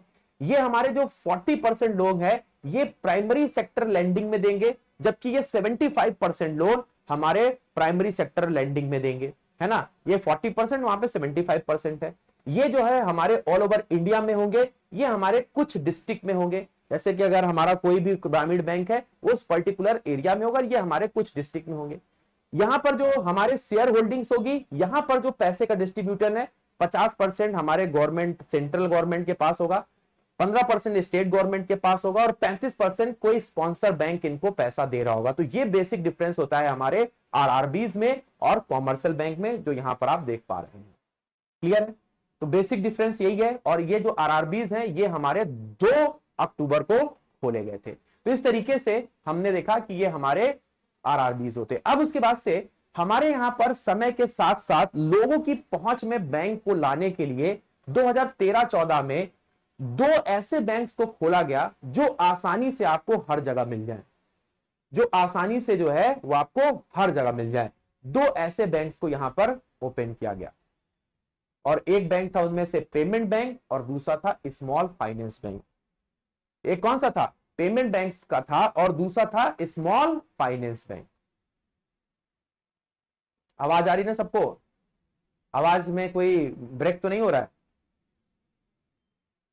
तो देखिए जो पेमेंट बैंक है सबसे पहले इसमें हम लोग क्या कर सकते हैं, तो ये इसलिए ओपन किया गया ताकि लोगों को मोबाइल की दुकान पर, है ना, जनरल स्टोर्स पर हमें बैंकिंग की सुविधा मिल सके। यहां पर आप छोटे स्मॉल सेविंग अकाउंट खोल सकते हैं, यहां से आप पैसा ट्रांसफर कर सकते हैं। जो लोगों को घर पे बैठ करके ऑनलाइन बैंकिंग और मोबाइल बैंकिंग नहीं आता है वो इन बैंकों का इस्तेमाल जाकर के कर सकते हैं। पेमेंट बैंक का मुख्य लक्ष्य यही था कि हम मोबाइल पे गए, हम मोबाइल की दुकान पे गए, वहां पे हमने एयरटेल पेमेंट बैंक में अपना अकाउंट खोला, पैसा जमा किया और फिर उसके बाद से हमें किसी और को भेजना है तो हमने वो पैसा उसके अकाउंट में ट्रांसफर कर दिया। मेन यही लक्ष्य था इनका। तो पेमेंट बैंक हमारे 2013-14 में इन पेमेंट का कॉन्सेप्ट आया और जो कमेटी इसको रिकमेंड की उसका नाम था नचिकेता मोर कमेटी। नचिकेता मोर कमेटी ने जो है वो ये रिकमेंड किया कि हमारे देश में पेमेंट बैंक होने चाहिए। ठीक है, अब जैसे मैंने बताया कि पेमेंट बैंक का मुख्य काम क्या है, तो ये हमारे स्मॉल सेविंग यहां पर जमा कर सकते हैं और यहां से पैसा बेसिकली हम किसी दूसरे को अगर भेजना है तो पैसा भेज सकते हैं। जबकि हम लोग अगर स्मॉल फाइनेंस की बात करेंगे तो ये ऊषा थर्लॉट कमेटी के रिकमेंडेशन पर आई। ऊषा थर्लॉट कमेटी ने इसको बोला कि ये हमारे छोटे बैंक्स होंगे, ऐसी जगह पर खोले जाएंगे जहां पर बैंकिंग सर्विसेज नहीं है और बहुत जरूरी है वहां पर ओपन करना, तो इनको स्मॉल फाइनेंस बैंक के नाम से जाना गया। ये छोटे बैंक हैं, काम सारा बैंकिंग का करेंगे लेकिन ऐसी जगह पे ओपन किया जाएगा जहां पर बैंकिंग सुविधाएं नहीं है। रिमोट एरियाज में इनको ओपन किया जाएगा, यहां जहां पर बहुत सारी इंडस्ट्रीज हैं वहां पर बैंक नहीं है, एक छोटा सा बैंक वहां पे स्थापित कर दिया जाएगा। ठीक है, अब पेमेंट बैंक्स के बारे में अगर आप देखेंगे तो ये हमारे कंपनी एक्ट 2013 के तहत इसको स्थापित किया गया और आरबीआई एक्ट 1934 के तहत ये भी हमारा बैंकिंग सिस्टम को रेगुलेट करता है। ठीक है, ये भी 2013-14 में स्थापित किया गया। सिमिलरली ये भी हमारे आरबीआई के गाइडलाइंस के ऊपर काम करता है। ठीक है, तो देखिए अब ये कर क्या सकते हैं, तो पेमेंट बैंक जो है यहां पर आप पैसा जमा कर सकते हो लेकिन 1 लाख से ज्यादा का विड्रॉल नहीं कर सकते हो। तो मैक्सिमम बैलेंस 1 लाख रख सकते हो, 1 लाख से ज्यादा पैसा जमा नहीं होगा इसमें, याद रखिएगा इसकी लिमिट 1 लाख है। इसमें आपको एटीएम और डेबिट कार्ड हमारे इशू होते हैं लेकिन इसके बेसिस पे आपको क्रेडिट कार्ड नहीं मिलेगा। मतलब आपको एयरटेल पेमेंट बैंक है ना, हमारे फिनो पेमेंट बैंक, इसका एटीएम कार्ड तो मिलेगा, अपना पैसा विड्रॉ कर सकोगे एटीएम से, लेकिन इसके बेसिस पर क्रेडिट कार्ड नहीं मिलेगा। ये जो हमारे बैंक्स हैं ये हमारे दूसरे एटीएम के थ्रू पैसा निकाल सकते हो, रेमिटेंस कर सकते हो, बाहर पैसा भेज सकते हो, लेकिन ये लोन सुविधा नहीं देंगे। ये लोन और क्रेडिट कार्ड ये दोनों नहीं देंगे, मतलब ये आपको पैसा उधार नहीं देने वाले हैं। ठीक है, अगर हम फाइनेंस बैंक की बात करेंगे तो यहां पर ये छोटे बैंक की तरह काम करेंगे, कोई मैक्सिमम लिमिट नहीं है। ये हमारे जो रिमोट एरियाज है वहां पर काम करेंगे, ये लोन भी देंगे, क्रेडिट कार्ड भी देंगे, डेबिट कार्ड भी देंगे। बस अंतर क्या है, ये हमारे छोटे बैंक होंगे, छोटे एरियाज में, रिमोट एरियाज में इनको ओपन किया जाएगा। बैंकिंग सुविधाओं को लोगों तक पहुंचाने के लिए ये हमारे ओपन किए गए थे पेमेंट बैंक। ठीक है, याद रखिएगा काफी इंपॉर्टेंट है। आगे चलते, हमारे यहां पर जो पेमेंट बैंक वो कौन थे, तो सबसे पहला जो हमारा पेमेंट बैंक खोला गया वो था इंडियन पोस्ट पेमेंट बैंक और एयरटेल। ये दोनों सबसे पहले पेमेंट बैंक थे, अब तो लगातार बहुत सारे खोले जा रहे हैं। तो सबसे पहले हमारे जो पेमेंट बैंक थे वो इंडियन पोस्ट पेमेंट बैंक और एयरटेल थे। याद रखिएगा ये दो सबसे पहले हमारे पेमेंट बैंक थे जो मैंने आपको यहां पर बताया। ठीक है, अब आते हैं कोऑपरेटिव बैंक्स में। तो कोऑपरेटिव बैंक्स हमारे क्या होते हैं, तो कोऑपरेटिव बैंक्स ये हमारे कोऑपरेटिव सोसाइटी एक्ट 1912 की तरह काम करते हैं। ये जो कोऑपरेटिव बैंक्स होते हैं नो प्रॉफिट और नो लॉस के पे काम करते हैं। ये हमारे बेसिकली पर्टिकुलर ग्रुप के द्वारा ये बैंक ओपन किया जाता है जो पर्टिकुलर एरिया या पर्टिकुलर हमारे ग्रुप के लोगों के लिए ही काम करेगा। ये पर्टिकुलर एरिया में ही रहेगा या पर्टिकुलर ग्रुप के लिए ही काम करेगा। जैसे कि सिंध कोऑपरेटिव बैंक, तो सिंध कोऑपरेटिव बैंक सिंधी लोगों के लिए काम करेगा।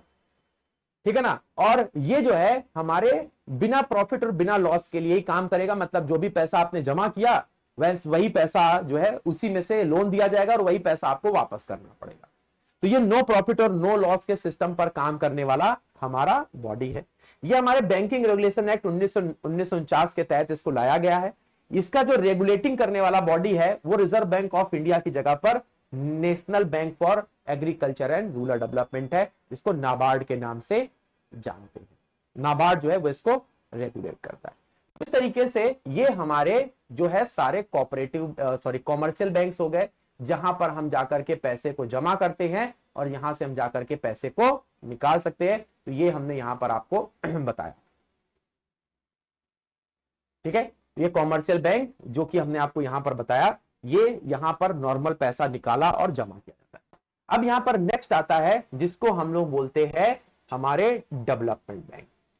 ये इन बैंक्स का जो गठन है बेसिकली हमारे यहां पर डेवलपिंग फंक्शन के लिए किया गया। इनका जो गठन है हमारे यहां पर जो डेवलपिंग फंक्शन है, हमारे अलग अलग क्षेत्र का डेवलपमेंट के लिए इन बैंक्स का गठन किया गया। जैसे कि हमारे यहां पर अगर देखेंगे एग्रीकल्चर के डेवलपमेंट के लिए, है ना, जैसे कि हमारे इंडस्ट्रीज के डेवलपमेंट के लिए, जैसे कि हमारे यहां पर जो है स्मॉल इंडस्ट्रीज के डेवलपमेंट के लिए, जैसे कि हमारे यहाँ पे एक्सपोर्ट इंपोर्ट के डेवलपमेंट के लिए ये बैंक्स को ओपन किया गया। इनका मुख्य काम ही था डेवलपमेंट फंक्शन को बढ़ावा देना। अब इनमें जो सबसे पहला डेवलपमेंट बैंक में जो सबसे इंपॉर्टेंट बैंक आता है उसका नाम है नाबार्ड। नाबार्ड सबसे इंपॉर्टेंट है, NABARD, national bank for agriculture and rural development, NABARD. अब इसकी स्थापना की बात करते हैं तो इसकी स्थापना जो है वो हमारे 12 जुलाई 1982 में 1982 में जो है वो इसकी स्थापना होती है। ठीक है, इसका हेडक्वार्टर मुंबई में है और जैसा कि आपको नाम से ही लग रहा होगा ये हमारे यहाँ पर एग्रीकल्चर एंड रूरल एरियाज के डेवलपमेंट के लिए ओपन किया गया। अब इंडस्ट्रीज को डेवलपमेंट करने के लिए हमारे यहां पर जो बैंक ओपन किया गया उसका नाम था industrial finance corporation India, IFCI। ठीक है, और स्मॉल इंडस्ट्रीज को डेवलपमेंट करने के लिए जो बैंक खोला गया, small industries development bank of India, जिसको सिडबी के नाम से जानते हैं, जिसको सिडबी के नाम से जानते हैं। सॉरी, व्यवधान के लिए खेद है। तो industrial finance corporation India limited, तो ये भी हमारा है इंडस्ट्रीज को डेवलपमेंट करने के लिए। Small industries development bank of India, SIDBI के नाम से जानते हैं। और तीसरा आता है Exim bank, export and import bank, जिसको हम लोग एक्सिम बैंक के नाम से जानते हैं। ये हमारे एक्सपोर्ट एंड इंपोर्ट सेक्टर के लिए खोला गया बैंक था। तो इनमें जो सबसे इंपॉर्टेंट है वो नाबार्ड है। हमारे जो सिडबी और एक्सिम बैंक है ये भी इंपॉर्टेंट है। जैसे कि हमारा जो सिडबी है इसकी स्थापना कब हुई थी? 1990 में, 1990 में जो है वो हमारे सिडबी की स्थापना हुई थी। और एक्सिम बैंक की स्थापना जो है वो 1982 में, 1982 में हुई। तो याद रखिएगा ये सारे एग्जाम में क्वेश्चन पूछे आते हैं कि भैया कौन सा बैंक की स्थापना कब हुई थी। जो हमारा सबसे पहला बैंक था इंडस्ट्रीज को डेवलपमेंट करने के लिए 1948 में इसको ओपन किया गया था। तो सबसे पहला डेवलपमेंट हमारा industries finance corporation India limited था। फिर उसके बाद से नाबार्ड और हमारे, ये कट रहा है थोड़ा सा, इसको देखेंगे, 1982 में नाबार्ड को ओपन किया गया था। 1982 में एक्सिम बैंक को भी 1982 में 1982 में ही ओपन किया गया था। ठीक है, तो इस तरीके से हमारे जो बैंक्स के प्रकार है वो आप लोगों ने देखे। अब हम लोग आज की क्लास में RBI के ऊपर बात करते हैं। हमारे जो रिजर्व बैंक ऑफ इंडिया है उसकी स्थापना कैसे हुई और वो क्या क्या काम करता है उसके ऊपर हम लोग यहाँ पे डिस्कस करते हैं। Reserve bank of India, RBI। RBI की जो स्थापना है वो सबसे पहले क्यों हुई? तो हमारे यहाँ पर बहुत सारे जो बैंक्स हैं वो ओपन हो रहे थे और कंटिन्यूअसली बंद हो रहे थे, क्योंकि जिसको भी मन आया उसने बैंक ओपन किया और वो बैंक हमारा चला, उसके बाद से टेबल कुर्सी उठाई और लेके उड़न छू हो गए। तो ये जो बैंक्स जो थे वो इंडिया में जितनी तेजी से ओपन हो रहे थे उतनी तेजी से बंद भी हो रहे थे। अगर हम अपने इंडिया की बैंकिंग हिस्ट्री की बात करते हैं तो हमारे इंडिया का जो सबसे पहला बैंक था उसका नाम था, सभी लोग जानते होंगे, bank of Hindustan. Bank of Hindustan ये इंडिया का सबसे पहला बैंक था। पोर्टुगीज कंपनी ने इसको ओपन किया था और ये बैंक हमारा लगभग 1771 में ओपन हुआ, बैंक ऑफ हिंदुस्तान। फिर कुछ दिनों बाद जाकर के ये बैंक बंद हो जाता है। फिर उसके बाद से हमारे यहाँ पर जो बैंक हमारा जो अब भी मर्ज हुआ कुछ दिनों पहले, वो भारत का सबसे पुराना बैंक था जिसका नाम था अलाहाबाद बैंक। अलाहाबाद बैंक जो है, अलाहाबाद बैंक ये भारत का सबसे पुराना बैंक था जो अभी हाल में ही इंडियन बैंक में मर्ज हो गया, 1865 में ओपन हुआ। फिर उसके बाद से पंजाब नेशनल बैंक, हमारे लाला लाजपत राय ने 1894 में, 1894 में हमारे पंजाब नेशनल बैंक ओपन किया। लाहौर में इसका इनॉग्रेशन हुआ, पंजाब नेशनल बैंक ओपन किया गया। फिर उसके बाद से चौथे नंबर पे हमारा जो है वो आता है बैंक ऑफ बड़ौदा, जिसको हमने देखा, कैनरा बैंक आता है। तो बहुत सारे बैंक हमारे ऐसे ऐसे तो ये बैंक अभी तक चल रहे हैं, ये बहुत सारे बैंक हमारे इंडिया में ओपन हो रहे थे इसी के तर्ज पर, और बहुत सारे बैंक बंद भी हो रहे थे। अंग्रेजों को चिंता हो गई कि भाई हमारे इंडिया में अगर इंडिया को इंडस्ट्रियलाइज करना है तो बैंकों का चलना बहुत जरूरी है। अब बैंक बंद क्यों हो रहे हैं, इसके लिए उन्होंने कमेटी बनाई और उस कमेटी का नाम रखा Hilton young committee.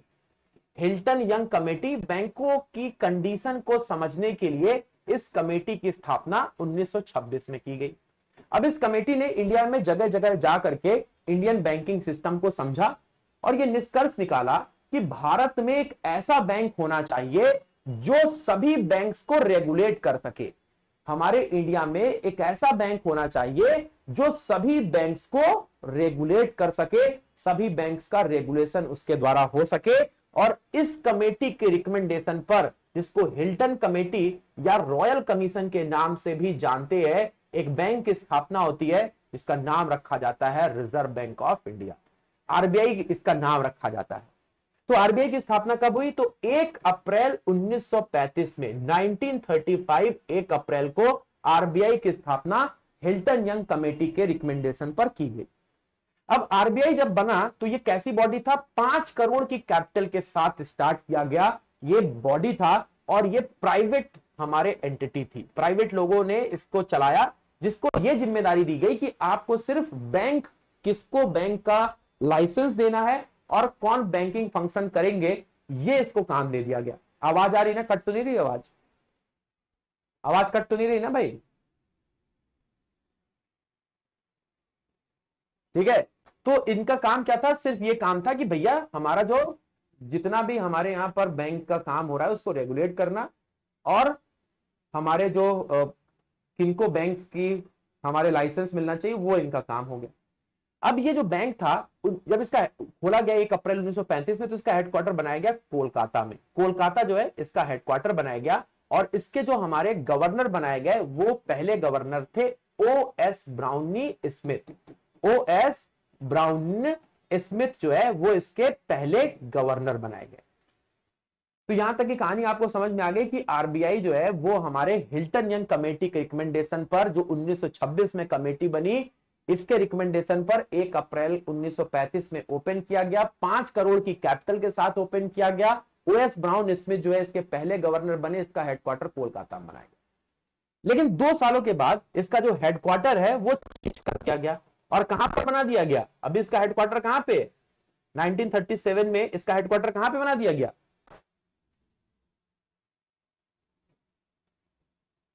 Mumbai. Mumbai में इसका हेडक्वार्टर बना दिया गया।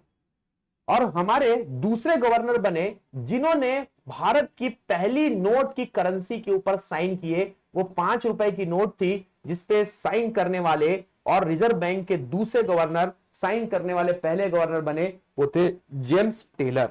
जेम्स टेलर ने हमारे इस करेंसी के ऊपर साइन किया। जब आरबीआई बना तो उसको बनाने के लिए हमारे इंग्लिश गवर्नमेंट ने एक कानून भी बनाया, जिस कानून को हम लोग बोलते हैं, जिसके आधार पर सारा बैंकिंग सिस्टम चल रहा है, आरबीआई एक्ट 1935। तो आरबीआई एक्ट 1934 के तहत हमारा आरबीआई की स्थापना होती है, और इसी पर हमारे जो बैंकिंग सिस्टम है वो काम करता है। ठीक है, आगे चलते। अब हमारे यहां जो आरबीआई है वो अंग्रेज जैसे गए, तो अब आरबीआई को भारत कैसे अपना प्रभुत्व बनाए, तो उसके लिए आरबीआई को नेशनलाइज करना जरूरी था। तो आरबीआई को नेशनलाइज करने के लिए भारतीय संसद ने एक बिल पारित किया, जिसको हम रिजर्व बैंक ऑफ इंडिया का बैंकिंग रेगुलेशन एक्ट बोलते हैं। बैंकिंग रेगुलेशन एक्ट, जो रिजर्व बैंक ऑफ इंडिया की ताकत को और बढ़ा रहा था, और रिजर्व बैंक ऑफ इंडिया को बना रहा था भारतीय बैंक, भारत की गवर्नमेंट का बैंक। नेशनलाइजेशन हो गया रिजर्व बैंक ऑफ इंडिया का, कौन से एक्ट के तहत? बैंकिंग रेगुलेशन एक्ट के तहत। कब हुआ? 1 जनवरी 1949 में।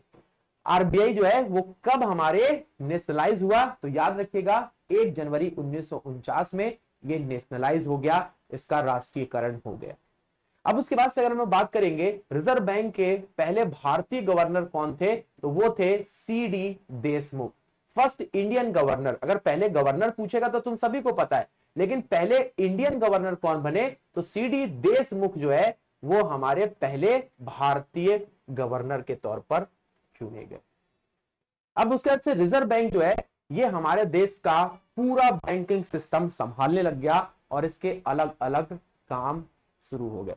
तो अब आरबीआई का स्थापना के बारे में आप लोग समझ गए। तो अब आरबीआई के फंक्शन देखते हैं कि कौन कौन से आरबीआई फंक्शन इसके महत्वपूर्ण है, क्या क्या। तो सबसे पहला, आरबीआई को हम लोग इशुअर ऑफ करेंसी के नाम से भी जानते हैं। इशुअर ऑफ करेंसी मतलब ये हमारे यहां पर जो नोट होती है उसको क्या करता है? इशू करता है ना। अब इसके लिए इसके पास एक रेशियो होता है जिसको हम लोग बोलते हैं minimum reserve ratio, MRR, minimum reserve ratio. अब इसमें क्या करेगा, ये अपने पास सबसे पहले 200 करोड़ रुपए रखेगा। किसके फॉर्म में रखेगा, भारत की करेंसी नहीं, या तो गोल्ड के फॉर्म में, गोल्ड और फॉरेन करेंसी, है ना, फॉरेन करेंसी जो हॉट करेंसी होती है ना, डॉलर हो गया, है ना, यूरो हो गया, तो गोल्ड और फॉरेन करेंसी के रूप में ये पैसा इसके पास रिजर्व रहेगा। अब इसके ऊपर जो भी गोल्ड और फॉरेन करेंसी आएगा, 500 रुपए का गोल्ड इसके पास आया, 500 के रुपए की नोट इशू करने की इसके पास पावर है।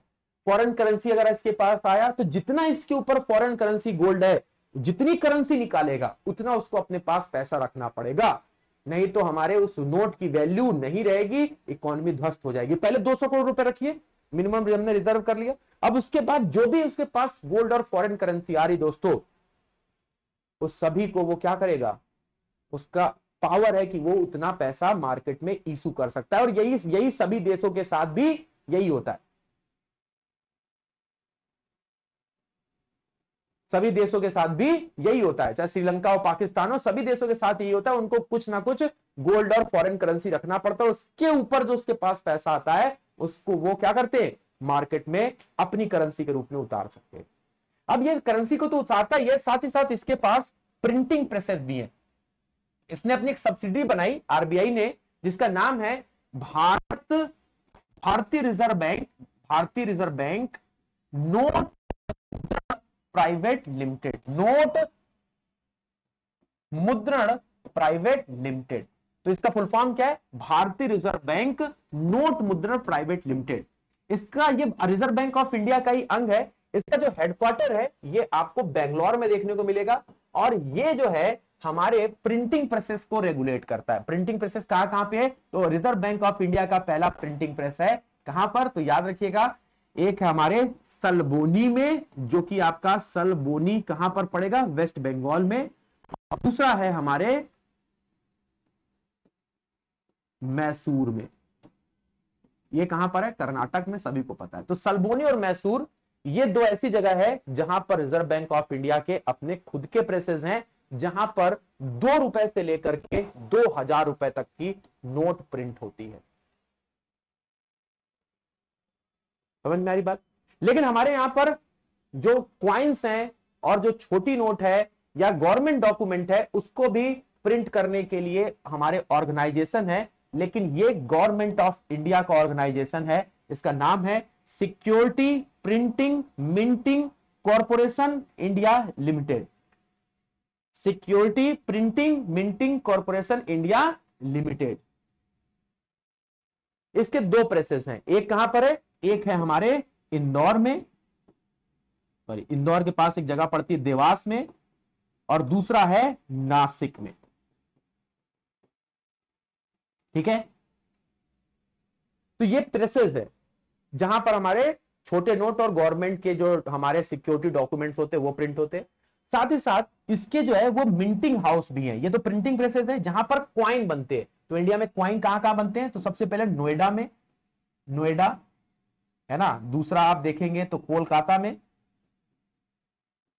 तीसरा देखेंगे तो आपका आता है नोएडा कोलकाता, उसके बाद से मुंबई में, और साउथ में हैदराबाद में। तो ये 4 हमारे मिंटिंग हाउस है, जिसको टकसाल बोलते हैं, मिंटिंग हाउस। ये जो ऑर्गेनाइजेशन है ये गवर्नमेंट ऑफ इंडिया देखता है, ये ऑर्गेनाइजेशन जो है वो हमारा आरबीआई देखता है। लेकिन कोई भी करेंसी या गवर्नमेंट सिक्योरिटीज है और उसको छापे कोई, मिंट कोई करे, लेकिन इशू कौन करेगा, आरबीआई।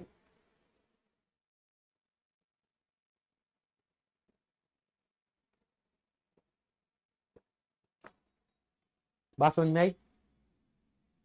तो सबसे पहला काम इसका क्या था, हमारे इशूअर ऑफ करेंसी है। थैंक यू, आ गया। चल आगे चलते, आगे और बात करते हैं।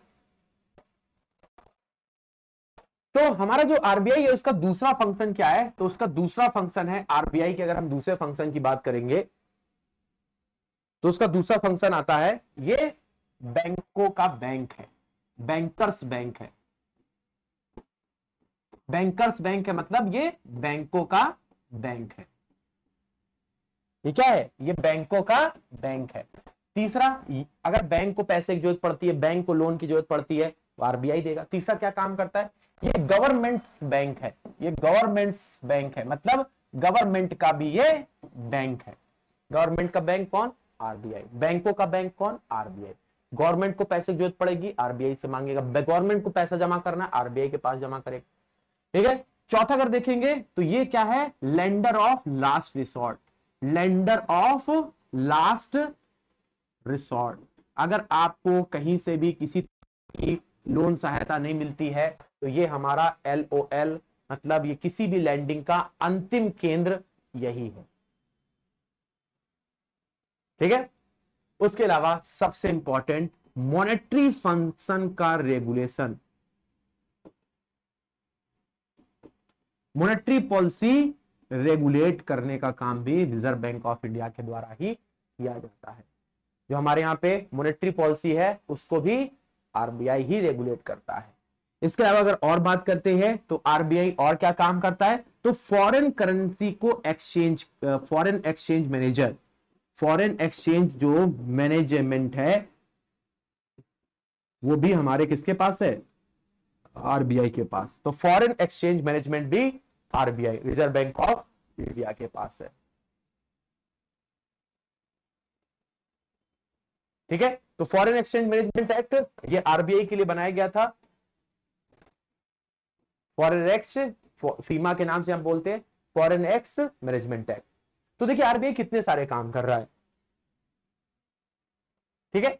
तो ये बैंकों का बिग बैंक है, गवर्नमेंट का भी बैंक है, lender of last resort, monetary policy को रेगुलेट करता है, फॉरेन करेंसी को मैनेज करता है, ये हमारे इशूअर ऑफ करेंसी भी है। तो आरबीआई बैंकिंग सिस्टम को पूरे रेगुलेशन का काम है ना, बैंकिंग सिस्टम के लिए रूल बनाने का काम, बैंकिंग सिस्टम को हमारे गाइड करने का काम, हमारे फाइनेंशियल स्टेबिलिटी रिपोर्ट बनाने का काम सब आरबीआई के पास में,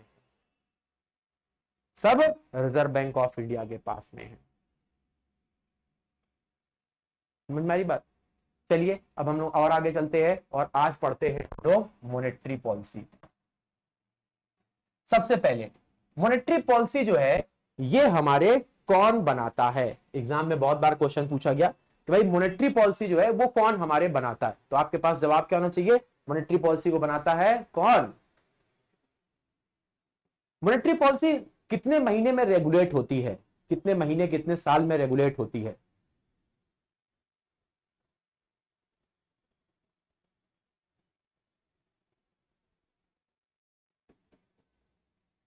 बताओ भाई,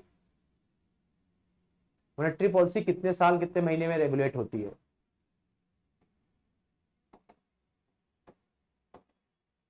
बाई मंथली का मतलब होता है हर 2 महीने में, हर 2 महीने में। इसका मुख्य काम क्या है, इसका मुख्य काम है प्राइस स्टेबिलिटी रखना, है ना, इन्फ्लेशन को कंट्रोल करना, महंगाई को कंट्रोल करना। तीसरा क्या काम है, बैंकिंग, जो बैंकिंग हमारे बैंक हैं, बैंकिंग सिस्टम में स्टेबिलिटी लाना। ये मॉनेटरी पॉलिसी का प्रमुख काम है। अब मॉनेटरी पॉलिसी कैसे, क्या किस तरीके से मॉनेटरी पॉलिसी काम करती है, तो मॉनेटरी पॉलिसी को रेगुलेट करने के लिए आरबीआई के पास 2 तरीके के इंस्ट्रूमेंट होते हैं, 2 तरीके के हथियार है इसके पास। कौन सा हथियार, एक है हमारे पास डायरेक्ट इंस्ट्रूमेंट और दूसरा है हमारे पास इनडायरेक्ट इंस्ट्रूमेंट।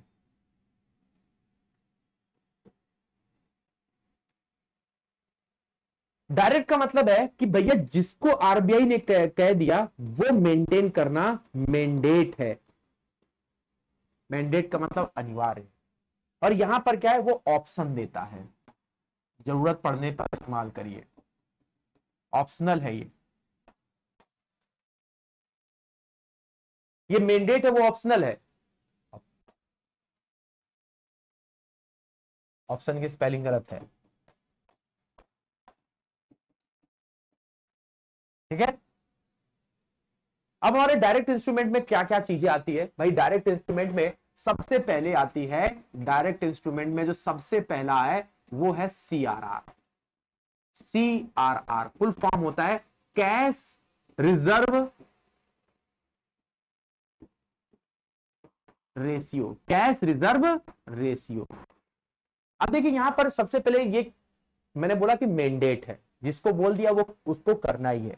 तो जितने भी हमारे कॉमर्शियल बैंक है, अब कॉमर्शियल बैंक तो तुम लोग जानते ही होंगे, है ना, जहां पर जनता अपना पैसा जमा करती है, जितने भी कॉमर्शियल बैंक है उनके पास आने वाला डिपॉजिट कितने तरह, दूसरा टाइम होता है। जितना भी उनके पास डिमांड और टाइम डिपॉजिट आ रहा है ना, उसमें से कुछ पैसा वो दे भी रहे हैं, कुछ पैसा उनके पास बच रहा है, तो जितना भी net demand and time liabilities उनके पास आ रही है, net demand and time liabilities, liabilities है ना, टाइम होना चाहिए, सॉरी,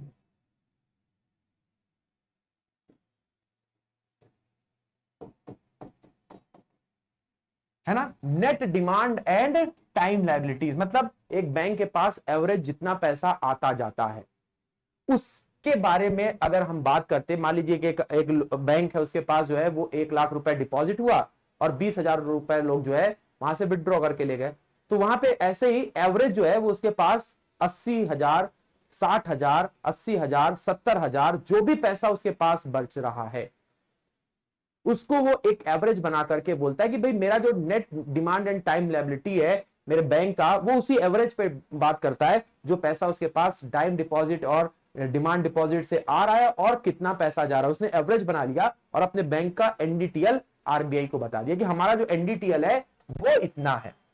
तो हर एक बैंक का ये डिफर करता है bank to bank. Net demand and time liabilities ये ब्रांच के एक्सपेंशन के अकॉर्डिंग, ब्रांच की हमारे कितनी बड़ी है उसके अकॉर्डिंग एनडीटीएल वेरी करता है।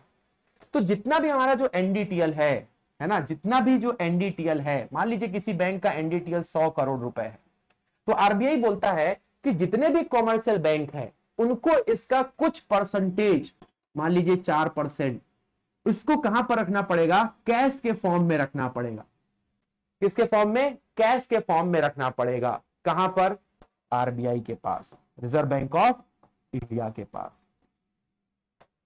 तो सीआरआर क्या है, सीआरआर मॉनेटरी पॉलिसी का डायरेक्ट इंस्ट्रूमेंट है, जिसमें आरबीआई ये बोलता है कि हर एक कॉमर्शियल बैंक को उसके एनडीटीएल का कुछ परसेंटेज आरबीआई के पास कैश के रूप में रखना पड़ेगा, आरबीआई के पास कैश के रूप में रखना पड़ेगा, और इस पे आरबीआई उनको कोई इंटरेस्ट भी नहीं देगा, नो इंटरेस्ट पेड।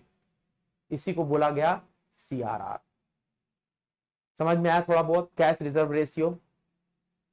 अरे भाई बताओ, समझ में आया कैश रिजर्व रेशियो? आवाज तो कट नहीं रही भाई, आवाज तो नहीं ब्रेक हुई बीच में एक भी बार? ठीक है, तो ये कितनी है भैया, तो ये हमारे 4.5% आपको ये दिखाई देगी। अभी जो करंट में, ये तो मैंने आपको समझने, तो करंट हमारा जो सीआरआर है वो कितना है, करंट में जो हमारा सीआरआर है ये 4.5% है। अब आगे पीछे 2 महीने बाद फिर से बैठक होगी, कुछ आगे कम ज्यादा लगेगा तो बढ़ाया घटाया जाता है। दूसरा हमारा डायरेक्ट इंस्ट्रूमेंट आता है एसएलआर। एसएलआर का फुल फॉर्म होता है statutory liquidity ratio, statutory liquidity ratio. तो स्टैट्यूटरी लिक्विडिटी रेशियो ये क्या होता है? तो एनडीटीएल तो आपको समझ में आ गया, हर एक बैंक का हमारा डिफर करता है। तो जितने भी हमारे बैंक्स होते हैं उनका जो एनडीटीएल है, यहां पे हमारा मान लीजिए 100 करोड़ है, यहां पे आरबीआई ने बोला उनको इस एनडीटीएल का कुछ हिस्सा जो है वो क्या करना पड़ेगा, वो इन्वेस्ट करना पड़ेगा। किसके रूप में, in the form of foreign currency. FC का मतलब है फॉरेन करेंसी, गोल्ड या गवर्नमेंट सिक्योरिटीज के रूप में, है ना, गवर्नमेंट सिक्योरिटीज के रूप में। क्या क्या सर ने बोला कि हमारे जितने भी यहां पर एक पॉइंट मैं भूल गया बताना, जितने भी हमारे commercial bank plus financial institute हैं, जितने भी हमारे फाइनेंस से जुड़े इंस्टीट्यूट है, जो भी फाइनेंस का काम करते हैं और लिस्टेड है कहीं ना कहीं, उन सभी को उनका जितना भी आमदनी हो रही है, टाइम एंड डिमांड लायबिलिटीज जितना भी उनके पास आ रहा है, उसको इन्वेस्ट करना पड़ेगा, कुछ हिस्सा इन्वेस्ट करना पड़ेगा। किस रूप में, foreign currency, gold, government securities के रूप में। जैसे कि मान लो कि तुम जब इनकम तुम्हारी होने लगे और तुम्हारे जो घर वाले हैं तुमसे बोले कि तुमको इसका कुछ हिस्सा जो है वो सेव करना पड़ेगा, आरडी करो, एफडी करो, गोल्ड खरीदो, है ना, गवर्नमेंट के बॉन्ड खरीदो, लेकिन करो, तो वही आरबीआई बोलता है कि आपको जो है वो इन्वेस्ट करना पड़ेगा, क्योंकि फ्यूचर में क्या हो जाए पता नहीं, इकोनॉमी कंडीशन कैसी है, जब कोलैप्स हो जाए इकोनॉमी, फिर क्या करोगे, बोलोगे बैंक बंद कर दो भैया, हम तो बर्बाद हो गए। तो इसीलिए बोलता है कि आपको जितना भी आपके पास आमदनी हो रही है उसका कुछ पैसा इन्वेस्ट करिए। किसके रूप में इन्वेस्ट करना है? तो in the form of foreign currency, gold and government security. और इसको आप मेरे पास मत दीजिए, इसको आप अपने पास में रखिए, बाई इटसेल्फ, अपने पास में रखिए। और ये अभी कितना चल रहा है? 18%। कितना चल रहा है अभी? 18%। मतलब 100 करोड़ में 18 करोड़ उनको इन्वेस्ट करना है। बात समझ में आई? अरे बात समझ में आई कि नहीं भाई? समझ में आई? ये दोनों डायरेक्ट इंस्ट्रूमेंट समझ में आ गए, सीआरआर और एसएलआर। अगर आपसे अंतर पूछेगा तो क्या करेंगे? कर लोगे?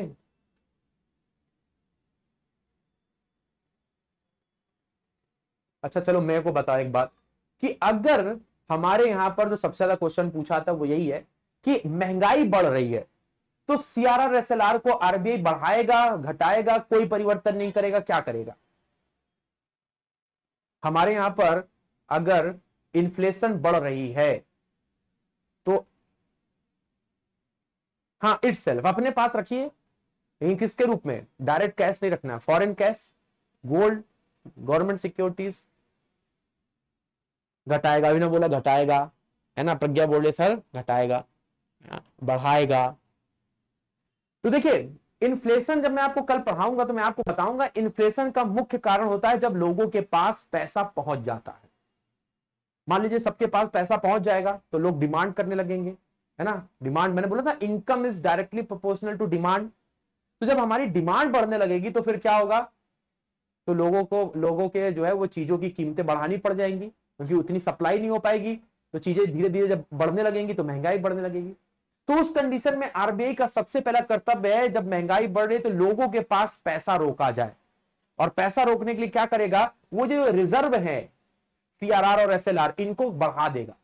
क्या कर देगा भैया? 4% है, 4 करोड़ रुपए अभी आप लोग हमारे पास रख रहे थे, काम करो 5 करोड़ रखो। 5 करोड़ रखोगे तो तुम लोन कम दोगे, लोन कम दोगे तो लोगों के पास पैसा कम जाएगा, और लोगों के पास जब पैसा कम जाएगा तो लोग डिमांड कम करेंगे, और डिमांड कम करेंगे तो चीजें कंट्रोल में रहेंगी। तो जब भी हमारी इन्फ्लेशन बढ़ेगी तो बैंकों के पैसे को वो रिजर्व कर लेगा अपने पास। रिजर्व कर लेगा, क्यों रिजर्व करेगा? ताकि बैंक लोगों को लोन ना दे पाए। लोन नहीं दे पाएंगे तो लोगों की डिमांड नहीं होगी। आपको इन्फ्लेशन में और अच्छे से समझाने की कोशिश करूंगा। तो जब भी हमारा महंगाई, इन्फ्लेशन बढ़ेगी, आरबीआई क्या करेगा? सीआरआर और एसएलआर को भी इंक्रीज कर देगा। नीचा ने पूछा सर बेस रेट क्या होता है? ठीक है, अभी मैं आपको बेस रेट बताता हूं क्या होता है। पहले मैं इनडायरेक्ट इंस्ट्रूमेंट बताऊंगा तो तुमको बेस रेट और अच्छे से समझ में आएगा नीचा। तो पहले डायरेक्ट इंस्ट्रूमेंट समझ में आ गए, सीआरआर और एसएलआर समझ में आ गया। कोई दिक्कत इसमें? किसी को भी पूरी क्लास में क्वेश्चन जरूर पूछेगा जाएगा। एक फुल फॉर्म से लेकर के करंट क्या चल रहा है, क्या होता है।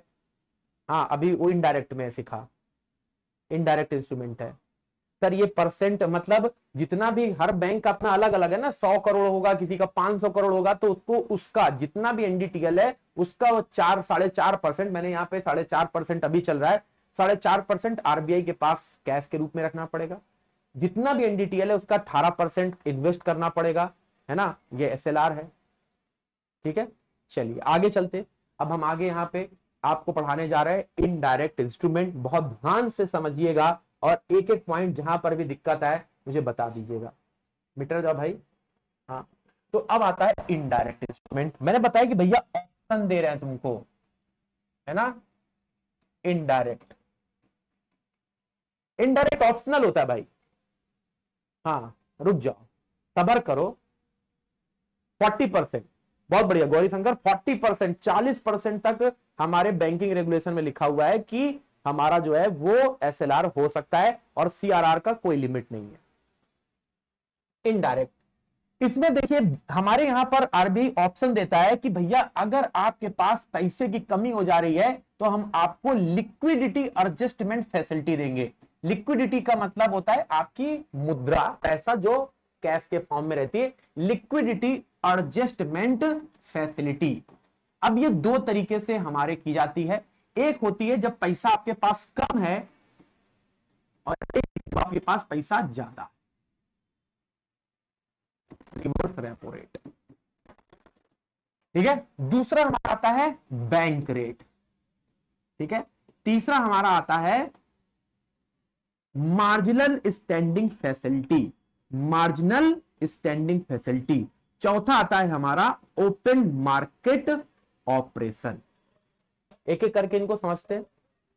Sir your voice again breaking. अच्छा, मैं इस तरफ से पढ़ाता हूं ना तो हवा जो है इस तरफ, मेरा जो एक फैन लगा हुआ है उसकी आवाज आती होगी, आई होप उसकी वजह से ब्रेक हो रही होगी। तो मैं इस तरीके से पढ़ाता हूं जिससे कि आपको आवाज ब्रेक नहीं होगी। ठीक है, अभी आवाज ठीक आ रही है। तो इनडायरेक्ट इंस्ट्रूमेंट फिर से बता देते हैं कि इनडायरेक्ट इंस्ट्रूमेंट जो है ये हमारे क्या होते हैं, ये हमारे ऐसे होते हैं जो ऑप्शनल होते हैं। और ये जो ऑप्शन है हमको आरबीआई देता है, हमको नहीं देता है, बैंकों को देता है जब उनके पास क्रंच आ जाता है किसी चीज का। अगर हमको पैसे की कमी हो गई या पैसा ज्यादा हो गया तो उस कंडीशन में ये ऑप्शन रिकवर करने का देता है। तो सबसे पहले हम लोग यहां पर बात करते हैं लिक्विडिटी एडजस्टमेंट फैसिलिटी की, जिसको हम लोग LAF बोलते हैं। और इसमें रेपो रेट और हमारे रिवर्स रेपो रेट क्या होते हैं उनको समझते हैं। सबसे पहला आता है हमारा रेपो रेट।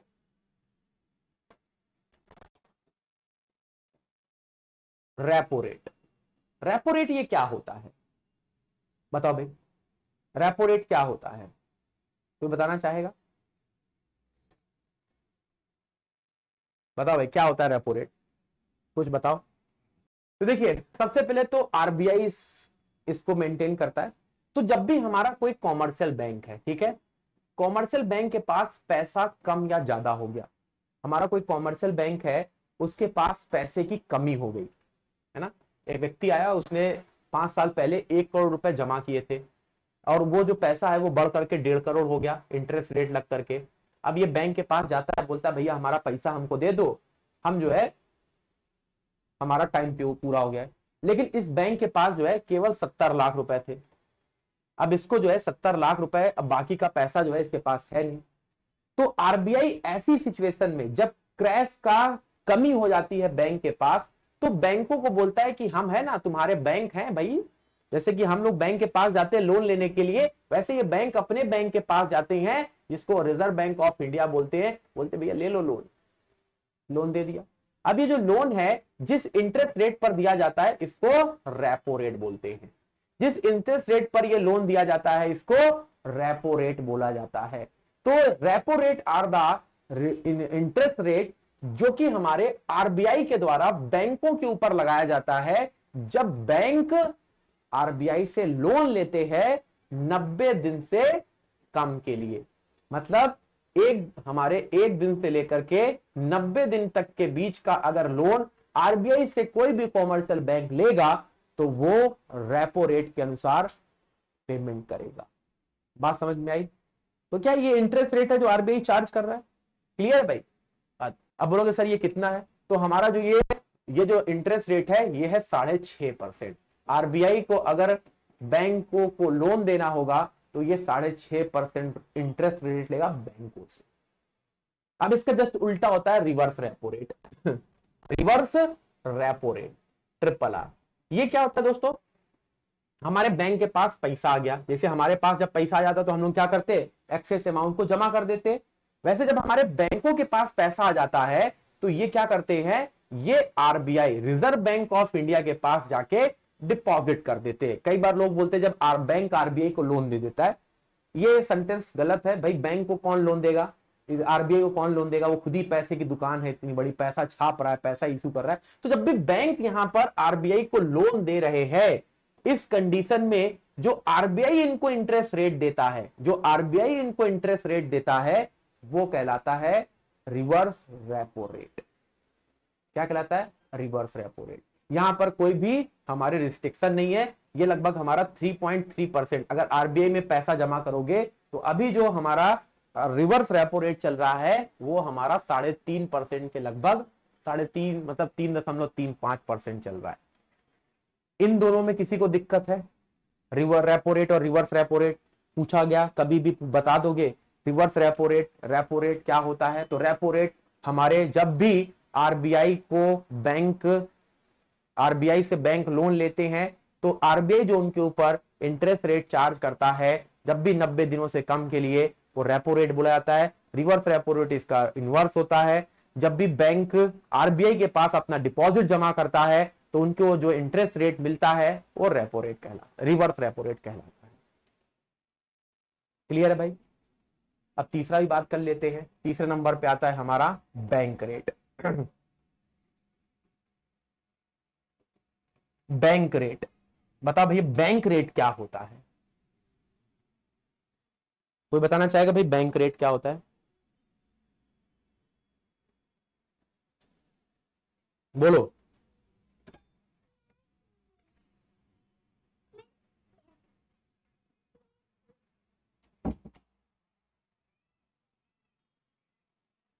बोलो भाई, बैंक रेट क्या होता है? कुछ भी आ रहा है मन में? Express your self.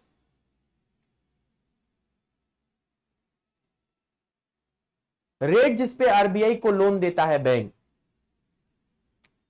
रेट जिसपे आरबीआई को लोन देता है बैंक, ये तो हो चुका है ना। बैंक आरबीआई को पैसा दे रहा है तो हो गया, रिवर्स रेपो रेट हो गया ना।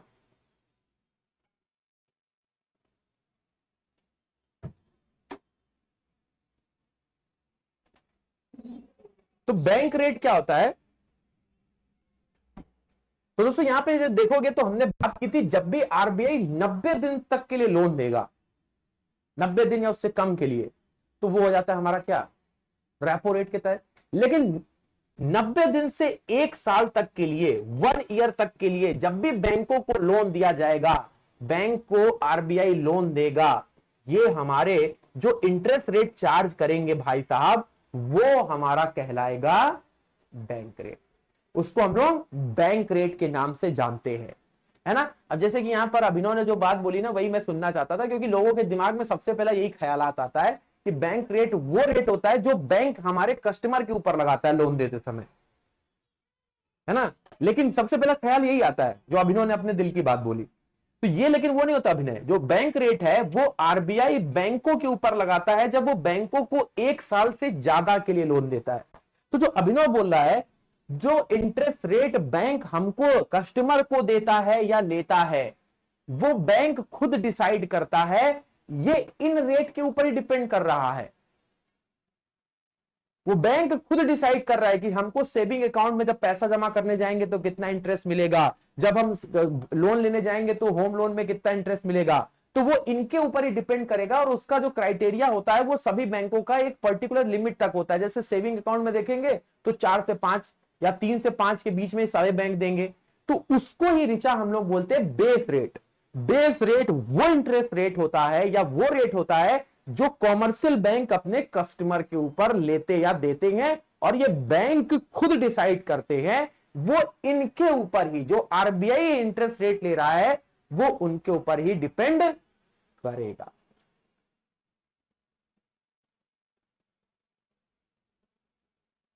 जितने भी आरबीआई के साथ लिस्टेड बैंक है वो सारे हैं, जितने भी हम लोग जिनके साथ हम लोग बैंकिंग रिलेशन करते हैं, सब आरबीआई के, हमारे आरबीआई एक्ट 1934 के तहत आते हैं, सब आरबीआई के अंडर में ही है।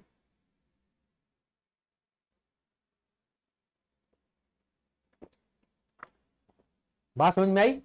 बेस रेट क्या होता है? बैंक रेट और बेस रेट में समझ में आया? बेस रेट से आरबीआई का कोई लेना देना नहीं है, ये खुद डिसाइड करेंगे।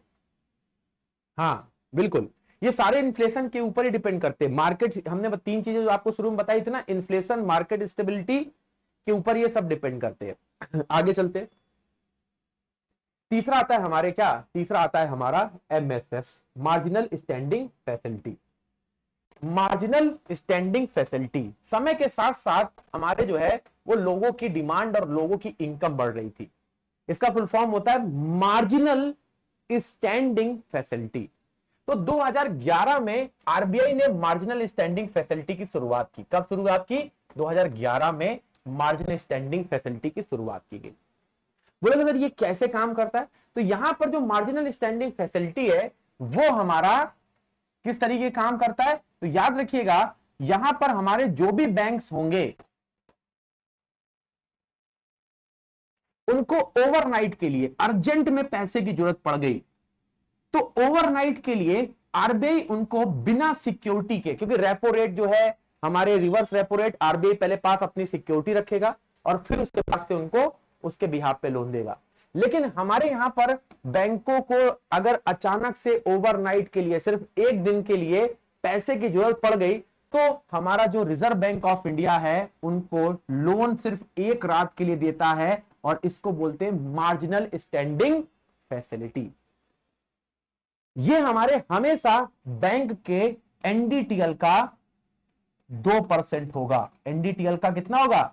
2%। जितना भी आपका एनडीटीएल है उसका 2% आप आरबीआई से क्या ले सकते हो? ओवरनाइट के लिए बिना सिक्योरिटी के, बिना किसी कागजी कार्रवाई के ये ले सकते हो, लेकिन अगले दिन आपको वापस देना है, तुरंत आपको मिल जाएगा। लेकिन इसके लिए एक तो क्राइटेरिया ये, दूसरा क्या है, ये मिनिमम 1 करोड़ से कम मिलेगा ही नहीं। मिनिमम 1 करोड़ आपको मिलेगा। मतलब इसके लिए हमारे जो बैंकों का एनडीटीएल है वो कितना होना चाहिए? तो लगभग हमारा, अगर आप देखेंगे तो हमारे 50 करोड़ जो है वो एनडीटीएल होना चाहिए। मतलब ये बैंकों को अपना एनडीटीएल 50 करोड़ अगर जिनका है वही सिर्फ इसको अवेल कर सकते हैं, क्योंकि मिनिमम 1 करोड़ से कम मिलेगा नहीं और ये एनडीटीएल का 2% अपना ले सकते हैं। अगर आपका क्राइटेरिया बड़ा है, आपका एनडीटीएल बहुत ज्यादा है, तो उसका 2% आपको आरबीआई एक रात के लिए दे सकता है। इसी को मार्जिनल स्टैंडिंग फैसिलिटी देते। 1 करोड़ देगा और उसके बदले में आपसे कितना लेगा? इंटरेस्ट रेट के साथ लेगा। और ये जो हमारा मार्जिनल स्टैंडिंग का जो इंटरेस्ट रेट है वो हमेशा बैंक रेट के जैसा रहेगा। हमेशा बैंक रेट, जो कि 1 साल से ज्यादा के लिए आपको दिया जा रहा है, लेकिन वहां पर आपको सिक्योरिटीज, आपको जो है वो कई सारी कागजी कार्रवाई करनी पड़ेगी, तब आपको वह सेंक्शन होता है। लेकिन यहां पर आपको आपकी लायबिलिटी के आधार पर, आप इतने बड़े बैंक है उसके आधार पर आरबीआई आपको एक रात के लिए लोन देगा, लेकिन आपको अगले दिन 6.7% के ब्याज के हिसाब से वापस करना पड़ेगा। बोलो भाई, समझ में आ गया?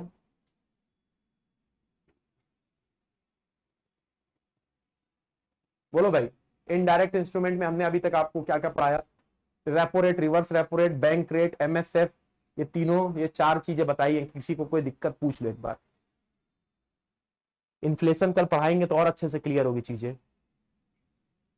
जस्ट फॉर ओवरनाइट, 1 डे भी नहीं, शाम को अगर 4 बजे ले रहे हो तो आपको रात पास होते ही अगले दिन सुबह देना पड़ेगा, नहीं तो फिर आपको आपके आरबीआई आपके ऊपर एक्शन लेगा, आपके डॉक्यूमेंट सिक्योरिटीज कई सारी चीजें लगा सकता है।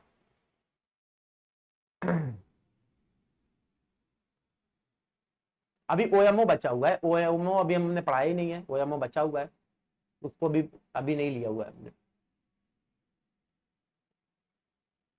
पैनल रेट क्या होता है? पैनल रेट, अच्छा तो देखिए यहां पे फिर से रिपीट कर रहे हैं, रेपो रेट क्या होता है? तो रेपो रेट हमारा वो इंटरेस्ट रेट है जो कि आरबीआई 90 दिन से कम के लिए जब बैंकों को लोन देता है तो उसके ऊपर जो इंटरेस्ट रेट लगता है रेपो रेट है। रिवर्स रेपो रेट उल्टा होता है, जब बैंक आरबीआई के पास डिपॉजिट करेंगे तो बैंक रिवर्स रेपो रेट के तहत उनको इंटरेस्ट रेट देगा। यहाँ पे इंटरेस्ट रेट ले रहा है क्योंकि लोन दे रहा है तो इंटरेस्ट रेट लेगा, यहाँ पे डिपॉजिट अपने पास रख रहा है तो इंटरेस्ट रेट देगा। जब भी हमारे 90 दिन से ज्यादा के लिए लोन दिया जाएगा तो बैंक रेट वहां पे आ जाएगा। 90 दिन से ज्यादा के लिए अगर लोन दिया जा रहा है 1 साल तक तो बैंक रेट के हिसाब से चार्ज होगा। जब भी बैंकों को ओवरनाइट के लिए सिर्फ बहुत आवश्यक काम है और बैंकों को बिना किसी डॉक्यूमेंटेशन के क्विकली रियल टाइम में लोन चाहिए, तो 2011 में आरबीआई ने मार्जिनल स्टैंडिंग फैसिलिटी की शुरुआत की, जिसमें ओवरनाइट के लिए लोन मिलेगा, लेकिन कंडीशन 2 है, एनडीटीएल का 2% मिलेगा और मिनिमम 1 करोड़, मिनिमम 1 करोड़ से कम ये नहीं मिलेगा। मतलब इसके लिए आपका जो एनडीटीएल है वो 2% होना अनिवार्य है, सॉरी 50 करोड़ होना अनिवार्य है। उसके बाद से अब हम लोग ओपन मार्केट ऑपरेशन की बात कर रहे हैं। मान लीजिए कि एक बैंक है, उसने एसएलआर मेंटेन कर रखा है, पैसा जो है उसने बढ़िया अच्छा खासा पैसा एसएलआर में लगा रखा है, हमेशा लगाता है, फॉरेन करेंसी खरीदा, गवर्नमेंट सिक्योरिटीज खरीदा, सब कुछ बढ़िया से उसने मेंटेन किया पिछले 50 सालों से। लेकिन अब उसका बैंक जो है वो जो ऐसा पहले चल रहा था वैसा नहीं चल रहा है। इकोनॉमिक क्राइसिस आई कोविड के बाद से, या कोई और कारण की वजह से क्राइसिस आई, और अब उसके पास जो कैश था वो खत्म हो गया। उसके पास जो उसकी कस्टमर था उसका पैसा वापस करने के लिए भी पैसा नहीं था। तो आरबीआई यहां पर उसके ईज को रिस्ट्रिक्ट करने के लिए, जो उसकी रिस्ट्रिक्शन है उसको ईज करने के लिए, मैंने आज सुबह आप लोगों ने अगर 50 क्वेश्चन मैंने कराए थे इकोनॉमिक्स की वाली यूट्यूब पे, तो आप लोगों ने देखा होगा, वहां पे मैंने रिस्ट्रिक्शन ईज, जिसको यूपी पीसीएस ने पूछा था, बताया था रिस्ट्रिक्शन आ गई उसके, और उसको आसान, ईज का मतलब आसान करने के लिए ये ओपन मार्केट ऑपरेशन एक ऐसी व्यवस्था देता है जहां पर आरबीआई है ना बैठा हुआ है तुम्हारे गार्डियन की तरीके। क्या करेगा, एक काम करो, तुम्हारे पास फॉरेन करेंसी है, गवर्नमेंट सिक्योरिटीज है, गोल्ड है, सब मेरे पास लेके आओ, मैं तुमको क्या दूंगा, मेरे को सेल कर दो। अब ये तुमको रखना नहीं है कि मैं तुमको लोन दूंगा, उसका मतलब है मेरे पास ये एक्स्ट्रा है, अब मैं इसको बेचूंगा, सेल करूंगा। तो ओपन मार्केट ऑपरेशन एक ऐसा प्लेस होता है जहां पर हमारे, है ना, जहां पर हमारे जो गवर्नमेंट सिक्योरिटीज हैं उनको बेचा और खरीदा जाता है। किसके द्वारा, बैंक्स के द्वारा। तो बैंक्स के द्वारा हमारे गवर्नमेंट सिक्योरिटीज, गोल्ड और फॉरेन करेंसी को आरबीआई के द्वारा बेचने और खरीदने के लिए दिया गया एक मार्केट प्लेस है, दिया गया एक मार्केट प्लेस है। नहीं, ओपन मार्केट प्लेस क्या है, यहां पर गवर्नमेंट सिक्योरिटी का मतलब गवर्नमेंट कंपनी के बॉन्ड हैं, गवर्नमेंट कंपनीज के हमारे स्टॉक है, वही तो गवर्नमेंट सिक्योरिटीज हैं, उनको खरीदने के लिए आरबीआई उनको वहां पर जाएगा बेचने के लिए, है ना, बैंक उनको खरीद सकते हैं, या बैंक अगर बेचने के लिए जाएगा तो आरबीआई उनको परचेज करेगा। ठीक है, तो ओपन मार्केट ऑपरेशन एक ऐसा मार्केट प्लेस है जो आरबीआई और बैंक्स के बीच में डीलिंग करता है, जहां पर हमारे गवर्नमेंट सिक्योरिटीज, गोल्ड और फॉरेन करेंसी में डील किया जाता है। दिशा क्लियर हो गया, क्लियर है। अब आप लोग जो है मॉनेटरी पॉलिसी के कल का और लेक्चर देख लेना, इन्फ्लेशन वाला। मॉनेटरी पॉलिसी का एक क्वेश्चन जरूर आएगा और वो बहुत आसानी से बन जाएगा। क्लियर है, बोलो भाई क्लियर है।